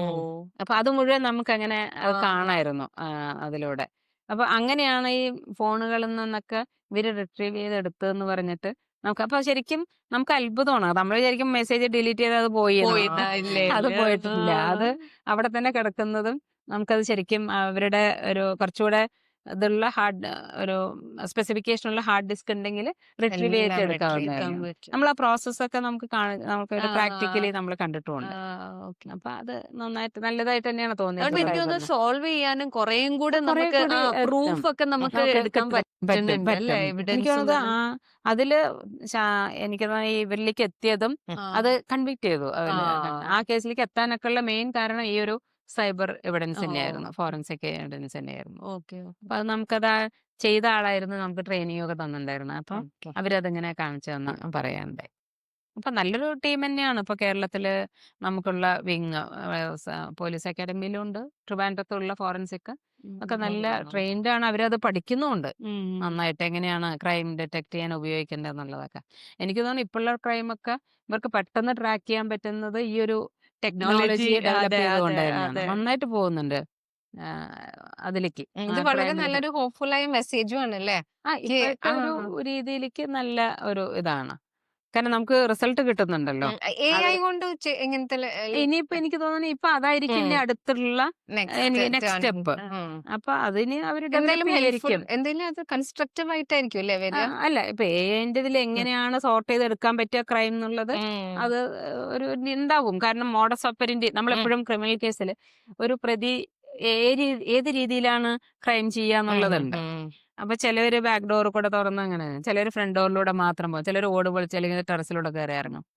പിന്നെ അവര് ചെയ്യുന്ന അവിടുത്തെ കാര്യങ്ങൾ ഇതൊക്കെ വെച്ചിട്ടാണ് ഈ പോലീസ് തന്നെ ഐഡന്റിഫൈ ചെയ്യുക ഇന്ന ഇവരെ ഇന്ന ആളായിരിക്കും. ആളെയാണ് എന്നുള്ളത്. അപ്പൊ എനിക്ക് തോന്നുന്നു സിമിലർ നേച്ചറുള്ള ക്രൈം ഫാക്ട്സ് ഇട്ട് കൊടുത്ത ഏതന്നെ സോർട്ട് ചെയ്യായിരിക്കും ഇനിയുള്ള കാലങ്ങളിൽ എന്നുള്ളത് എനിക്ക് തോന്നാറുണ്ട് ചില അപ്പൊ സമയത്ത്. ഒട്ടാകെ സിസ്റ്റം കുറച്ചും കൂടി ഫാസ്റ്റർ ആയിരിക്കും. അതെ, ഇൻവെസ്റ്റിഗേഷൻ ഇപ്പൊ നല്ല പെട്ടെന്ന് രീതിയിലാണ്. justice അപ്പൊ എനിക്ക് കിട്ടും. തോന്നുന്നു ഇപ്പൊ ഈ ഓൺലൈൻ ട്രേഡിങ്ങിനൊക്കെ നോക്കുന്ന നമ്മൾ ഇത്രയും അവയർനെസ് കൊടുക്കുന്നുണ്ട് അല്ലെ, പേപ്പറിൽ കൊടുക്കുന്നുണ്ട്, ഡിജിറ്റൽ അറസ്റ്റ് എന്ന സാധനം ഇല്ല, നമ്മളത് ഇതാകരുത് എന്ന് പറഞ്ഞിട്ട് നോക്കുമ്പോഴും ഇപ്പൊ കഴിഞ്ഞ ദിവസം അടക്കം 1,80,00,000 ഈ ഓൺലൈൻ ട്രേഡിംഗ് എന്ന് പറഞ്ഞിട്ട് ഓരോ ആൾക്കാരുടെ പോകുന്നത്. പല ഒക്കേഷൻസിലാണ് ഇട്ട് കൊടുക്കുന്നത്, പക്ഷെ പോകുന്നുണ്ട് എന്നുള്ളത് തന്നെ വലിയൊരു അലാമിങ് ആയിട്ടുള്ള. കാരണം ഈ 1,50,00,000 ഒരാൾ ഉണ്ടാക്കണമെങ്കിൽ അയാള് ഒന്നിൽ നല്ല ക്വാളിഫൈഡ് ആയിരിക്കും, വിദ്യാഭ്യാസം ഉണ്ടാവും, എക്സ്പീരിയൻസ് ഉണ്ടാവും. 70 വയസ്സായ ഒരാളാണ്. അപ്പൊ അങ്ങനെ അതിന് മുൻപ് പോയിട്ടുള്ളത് 1,06,00,000 കണ്ട് അത് പോയി. പിന്നെ കഴിഞ്ഞ ദിവസം ഒരു 26,00,000 ഒരു ബാങ്ക് എംപ്ലോയിന്. അപ്പൊ ഇതൊക്കെ പോകുന്നത് നല്ല എഡ്യൂക്കേറ്റഡ് ആയിട്ടുള്ള ആൾക്കാരിൽ നിന്നാണ്. അപ്പൊ ഇത്രയും നാളുകളായിട്ട് എനിക്ക് തോന്നുന്നു ഇപ്പൊ ഒരു 4-5 മാസമായിട്ട് ഫുൾ ന്യൂസ് പേപ്പറിലും ന്യൂസ് ചാനൽസിലും ഒക്കെ എല്ലാം വരുന്നുണ്ട്. എന്നിട്ടും ഇതിലേക്ക് ആൾക്കാർ വീണു പോകുന്നു എനിക്ക് ഞാനിങ്ങനെ മനസ്സിലാകുന്നില്ല. എൻ്റെ ഒരു ഓഫീസറായിട്ട് സംസാരിക്കുമ്പോൾ സാർ ഇങ്ങനെ എപ്പോഴും പറയാറുണ്ട്, നമ്മൾ ലോ എന്ന് പറയുന്നത് റീസണബിൾ മാനിനുള്ളതാണ്. ഇതൊക്കെ നമ്മൾ പറയുന്നത് ഇപ്പോ ഓൺലൈൻ ട്രെയിനിങ് വെച്ചാല് 10 രൂപ കൊടുത്താൽ 20 രൂപ കിട്ടും അല്ലെ. ആ 20 രൂപ എങ്ങനെ കിട്ടും എന്നുള്ളതിനെ പറ്റിയിട്ട് ചിന്തിക്കുന്നില്ല. അപ്പൊ ഈ പ്രോമിസില് വീണിട്ടാണല്ലോ ഇത് വരുന്നത്, അപ്പൊ നഷ്ടപ്പെടുക തന്നെ എന്നുള്ള രീതിയിൽ പറയുന്നുണ്ടായിരുന്നു. പക്ഷെ നമ്മൾ കോഷ്യസ് ആവണ്ടേ. ഇതിൽ ഏറ്റവും ഞാൻ മനസ്സിലാക്കിയിട്ടുള്ളത്, ഇപ്പൊ ഒരു 70 വയസ്സായിട്ടുള്ള ആള് 1 കോടി കയ്യിലുണ്ടെന്ന് വിചാരിക്കാം, അവര് even they are not disclosing this facts with their children. Family അവർക്കും പേടിയാണ് ഇത് മക്കളുടെ അടുത്ത്. എനിക്ക് തോന്നുന്നു അല്ലെ, മക്കളുടെ അടുത്ത് പോയാല് ഇത് പോകുമോ അല്ലെങ്കിൽ ഇവരെങ്ങനെ. അപ്പൊ രഹസ്യമായിട്ടാണ് ഈ പരിപാടികളൊക്കെ ചെയ്യുക. അവിടെയാണ്. അതെ, അപ്പൊ 1 കോടി അറ്റ്ലീസ്റ്റ് ചോദിക്കാം അല്ലെ, ഇതെങ്ങനെ നിക്ഷേപിക്കണം അല്ലെങ്കിൽ അങ്ങനെ ഒരു വിശ്വാസം. ആരെയും വിശ്വാസമില്ല. മാത്രമല്ല ഇതിന് എപ്പോഴാണ് ബെനിഫിറ്റ് കിട്ടുന്നത് മാത്രം ഫോക്കസ് ചെയ്തിട്ട് അവിടെ കിട്ടുന്ന പറയുമ്പോഴേക്ക് ഇട്ട് കൊടുക്കുകയാണ് അല്ലെ. 1,80,00,000 ഇട്ട് കൊടുക്കാന്ന് പറയുമ്പോ അത് അതും 70 വയസ്സിന് മേലുള്ള ആൾക്കാരാണ്. ഈ ഞാനൊരു ലേഡീനെ പറ്റി വായിച്ചു. ആ ലേഡിയുടെ മോന്റെ കല്യാണമായിരുന്നു. അപ്പം എൻഗേജ്മെന്റ് എങ്ങാണ്ട് നടക്കുമ്പോ തൊട്ട് അവരുടെ കയ്യിന്ന് ഇതുപോലെ ആ അവരെ ട്രാപ്പ് ചെയ്ത് ഡിജിറ്റൽ അറസ്റ്റ് എന്ന് പറഞ്ഞു ഒരാളോടും മിണ്ടരുത്, വീട്ടിൽ നിന്ന് ഇറങ്ങരുത്, റൂമിൽ നിന്ന് ഇറങ്ങരുത്, കോൾസ് എടുക്കരുത്, ഞങ്ങൾ നിങ്ങളെ മോണിറ്റർ ചെയ്തുകൊണ്ടിരിക്കുകയെന്ന് പറഞ്ഞു. ആ ലേഡി അവരുടെ മോന്റെ കല്യാണം കഴിയാൻ വേണ്ടി വരെ വെയിറ്റ് ചെയ്തു. Lost around 4 to 5 crore. അതാണ്. അപ്പൊ ഇതിങ്ങനെ വരുമ്പോ ഈവൻ എനിക്ക് അറിയില്ല, നമ്മള് ഇത്രയും പത്രമാധ്യമങ്ങൾ നമ്മൾ അല്ലെ വായിക്കുന്നുണ്ട്, എല്ലാ നെറ്റിലൂടെയും എല്ലാം നമ്മളെല്ലാം സോഷ്യൽ മീഡിയയിലൂടെ ഭയങ്കര ഇന്ററാക്റ്റീവ് ആണ്. അതുകൊണ്ട് തന്നെ ഒരുവിധം കാര്യങ്ങളൊക്കെ നമുക്ക് അവയർനെസ് ഉണ്ട്. നമ്മൾ ഒരുവിധം ആൾക്കാരെല്ലാം വീട്ടിൽ നിന്ന് വെളിയിൽ പോയിട്ട് പല ജോലികളും ചെയ്യുന്നതാണ്. അപ്പൊ അവര് ഫ്രണ്ട്സായിട്ട് ഷെയർ ചെയ്യാം. ഇപ്പോൾ ഈവൻ കുടുംബശ്രീ പോലുള്ള കാര്യങ്ങളിൽ. അപ്പൊ അങ്ങനെയുള്ള അമ്മമാരടക്കം രാവിലെ വെളിയിൽ പോയിട്ട് പല രീതിയിൽ ഇന്ററാക്ട് ചെയ്യും. എന്നിട്ടടക്കം ഇവർക്കത് മനസ്സിലായിട്ടാണോ എന്തുകൊണ്ടത് രജിസ്റ്റർ ചെയ്യുക? അപ്പം അവിടെയാണ് ഞാൻ എൻ്റെ ജുഡീഷ്യൽ ഓഫീസർ പറഞ്ഞിട്ടുള്ള കാര്യം ആലോചിക്കണം. നിയമം എന്ന് പറയുന്ന ഒരു റീസണബിൾ മാനിനുള്ളതാണ് അല്ലേ? ഇത് നമ്മൾ വിചാരിക്കുന്നത് 1 കോടി കൊടുത്താൽ ഒരു 2 കോടിയാക്കി തരും എന്നുള്ളത് നമ്മൾ എവിടെയാണ് നമ്മുടെ മനസ്സിൽ അങ്ങനെ കിട്ടുക എന്നുള്ളത് നമ്മുടെ എക്സ്പീരിയൻസ് കൊണ്ട് മനസ്സിലാകുന്നത് അല്ലേ? അതൊരു ചിന്ത നമ്മളും എല്ലാവരും മനസ്സിലാക്കേണ്ടതാണെന്ന് തോന്നുന്നു. കാരണം നമ്മൾ പോലെ there is no free lunch എന്ന് പറയാറില്ലേ അല്ലേ? അതെ. നമ്മൾ പറയണ ലുലുവിൽ പോയി കഴിഞ്ഞാല് ലുലു എന്ന് പറയുന്നില്ല, എവിടെ പോയാലും അല്ലേ നമ്മൾ പറയും 10 രൂപയ്ക്ക് അടുത്ത 20 രൂപ എന്ന് പറയും. അങ്ങനെ അപ്പൊ അതിൽ നമ്മൾ വീണ് പോകും അല്ലേ? നമ്മൾ മനസ്സിലാക്കേണ്ടത് അങ്ങനത്തെ ഒരു സാധനമില്ല. എവിടെയോ നമ്മളെ അതെ, എവിടെയോ നമ്മളെ മാജിക് ആണ്, ഇതെല്ലാം ഒരു എവിടെയോ മാജിക്കിലൂടെ നമ്മളെ പറ്റിച്ചു കൊണ്ടുപോകുന്നുള്ളത്. അപ്പൊ അത് നമ്മളെ അവെയർ ആവുക എന്നുള്ളത് മാത്രമേ ഉള്ളൂ. മനുഷ്യന്മാരെ നമുക്ക് അത്ഭുതമാണ്. കാരണം ഇപ്പൊ സൈബറിൽ ഒരു പോലീസ് എയ്ഡ് എന്നെ ഹെൽപ്പ് ചെയ്യാൻ വരാറുണ്ട്. അവൻ ദിവസം വന്നിട്ട് പറയും, മാഡം ഇന്ന് 1 കോടി പോയി, ഇന്ന് 36 ലക്ഷം പോയി, മറ്റൊന്ന് 50 ലക്ഷം പോയി, ഇങ്ങനെ പറഞ്ഞ് ദിവസം പ്രതി ഇപ്പോഴും നമ്മുടെ പാലക്കാട് സൈബർ സ്റ്റേഷനിൽ ഇതുപോലെ പൈസ പോയി എന്ന് പറഞ്ഞിട്ടുള്ള ഒരു കേസുകൾ വരാറുണ്ട്. കോൺസ്റ്റന്റ് മെസ്സേജസ് നമുക്കും കസ്റ്റമേഴ്സ് Customers വരുന്നുണ്ട്, നിങ്ങൾ വരും. എവിടെയും പോകരുത്, പൈസ അതെ. കൊടുക്കരുത് എന്നൊക്കെ. എന്നിട്ടും ഇത്രയും എഡ്യൂക്കേറ്റഡ് ആയിട്ടുള്ള നമുക്ക് പൈസ ഉണ്ടാക്കണമെങ്കിൽ തന്നെ എന്ത് ബുദ്ധിമുട്ടാണ്. ഈ 1 കോടിയൊക്കെ ബാങ്കിൽ ഇട്ട് വെക്കണമെങ്കിൽ അല്ലെ അവർ എത്രമാത്രം അധ്വാനിച്ചിട്ടുണ്ടാവും, അല്ലെങ്കിൽ അവരുടെ എഫേർട്ട് അത്, എന്നിട്ട് അത് മുഴുവൻ ഇതുപോലെ കുറെ ഇതായിട്ട് പോവാണ്. അപ്പൊ ഞാനിവിടെ ഒരു കാര്യം ചോദിച്ചോട്ടെ, ഇത് കറക്റ്റ് വേയിൽ ഉണ്ടാക്കിയ മണി ആയിരിക്കോ? എന്താന്ന് പറഞ്ഞാൽ ഒരു അല്ല, ഡിജിറ്റൽ എനിക്ക് അറസ്റ്റ് എന്നൊക്കെ പറയുമ്പോ പേടിക്കണമെങ്കിൽ ഞാൻ എന്തെങ്കിലും തെറ്റ് ചെയ്താൽ ഞാൻ പേടിച്ചാൽ മതിയില്ലേ? ഞാൻ തെറ്റ് ചെയ്യാത്തോളം തെറ്റെന്ന് വെച്ചാല് അവരെ എനിക്ക് തോന്നുന്നു ഈ ക്രൈം ചെയ്യുന്ന ആൾക്കാര് ഇങ്ങനെയുള്ളവരെ മോണിറ്റർ ചെയ്യണ്ടെന്ന് തോന്നുന്നു. ആയിരിക്കും. കാരണം ഇങ്ങനെ കാരണം നമ്മളിലും ഒരു ക്യൂരിയോസിറ്റി ഉണ്ടാക്കും. ഇപ്പൊ എനിക്ക് തോന്നുന്നു ഇവിടെ തന്നെ ഒരു ബാങ്ക് മാനേജർ ലേഡി, അവര് ഇതാക്കിയത് അവരുടെ മകൻ ദൂരെ എവിടെ പഠിക്കുകയാണ്, അവരുടെ മകന്റെ കയ്യിൽ നിന്ന് ഡ്രഗ്സ് പിടിച്ചിട്ടുണ്ട്, അവരെ റിലീസ് ചെയ്യണമെങ്കിൽ ഇത്ര വേണം. അപ്പൊ നമുക്കും പേടി, ഇപ്പൊ മക്കള് വെളിയിലുള്ളവരുടെയൊക്കെ അവിടെ പോയിട്ട് ഇപ്പൊ ഇനി അവരെ സംസാരിക്കാനോ, ഇപ്പൊ അത് കോള് കട്ട് ചെയ്ത് കഴിഞ്ഞാൽ ഞങ്ങളിപ്പോ പ്രൊഡ്യൂസ് ചെയ്യും, ഞങ്ങള് ജയിലിൽ കൊണ്ടിടും, തീഹാർ ജയിലിൽ കൊണ്ടിടും, ബോംബെയിലത്തെ ജയിലിൽ, ഇങ്ങനെയൊക്കെയുള്ള സംസാരങ്ങൾ കേൾക്കുമ്പോൾ ഒരു അമ്മ എന്നുള്ള നിലയ്ക്കോ അല്ലെങ്കിൽ അത്രയും ചിലപ്പോൾ ഡെലിക്കേറ്റ് ആയിട്ടുള്ള ആൾക്കാര്, ഷെയർ ചെയ്യാൻ പറ്റാത്ത ആൾക്കാരുണ്ടെങ്കിൽ പേടിച്ചിട്ട് കയ്യിലുള്ളത് എടുത്തു കൊടുക്കുക എന്നുള്ളതാണ്. എനിക്ക് തോന്നുന്നു ഈ ഹാക്കേഴ്സോ അല്ലെങ്കിൽ ഇതിന് പുറകിലുള്ളവർ മുഴുവൻ നമ്മളെ നന്നായിട്ട് പഠിച്ചിട്ട് തന്നെയാണ് ഇവരിതിലേക്ക് വരുന്നത്. അപ്പൊ നമ്മളുടെ ചില വർത്തമാനത്തിൽ നിന്നും നമ്മുടെ ഒരു രീതിയിലുള്ള മെസ്സേജസിൽ നിന്നൊക്കെയാണ് ഇവരിത് ട്രാക്ക് ചെയ്ത് എടുക്കണം എന്നുള്ളതാണ് നമുക്ക് മനസ്സിലാക്കിയിട്ടുള്ളത്. നമ്മൾ പല കേസുകളും എങ്ങനെ ഇവരിങ്ങനെ ഐഡന്റിഫൈ ചെയ്യണം എന്നുള്ളത്. പിന്നെ ഒരുപാട് ബാങ്കിലൂടെയുള്ള ട്രാൻസാക്ഷനിലേക്ക് പോകുന്നതും അങ്ങനെയുള്ളതൊക്കെയാണ് ഇതിലേക്ക് വരുന്നത്. അപ്പോ എനിക്ക് തോന്നുന്നു അങ്ങനെ മോണിറ്റർ ചെയ്ത് വരുമ്പോ പേടിപ്പിച്ചിട്ട് ചിലവരുടെ ബലഹീനത എടുക്കുന്നതായിരിക്കും ചിലവർക്ക് ഈ പറഞ്ഞ പോലെ മ്യൂച്വൽ ഫണ്ടിൽ ഒരുപാട് നമ്മൾ പറയില്ല ഇരട്ടിപ്പിക്കാനും ഒക്കെ ഇട്ടിട്ടുണ്ടാവും. അപ്പൊ നിങ്ങൾ ഈ ഇങ്ങനെ കള്ളപ്പണം വെളുപ്പിക്കാറുണ്ടല്ലേ എന്നൊക്കെ ചോദിക്കുമ്പോ, ഓഹോ ഞാൻ ചെയ്യണത് എന്തെങ്കിലും തെറ്റാണോ എന്നുള്ളത് ഒരു തോന്നല്, അങ്ങനെയും അത് ബേസിക്കലി ചിന്തിക്കുന്നില്ല എന്നുള്ള അതാണ്. അതൊക്കെ നോക്കുമ്പോഴാണ് നമ്മൾ വിചാരിക്കുന്നത് ഈ ഒരു അല്ലെ മണ്ടത്തരം ചെയ്യാൻ പ്രായം എന്നൊരു ക്രൈറ്റീരിയ അല്ല, നമ്മൾ ഒരു അനുഭവം കൊണ്ട് നമ്മൾ പഠിക്കുന്നു പറയും.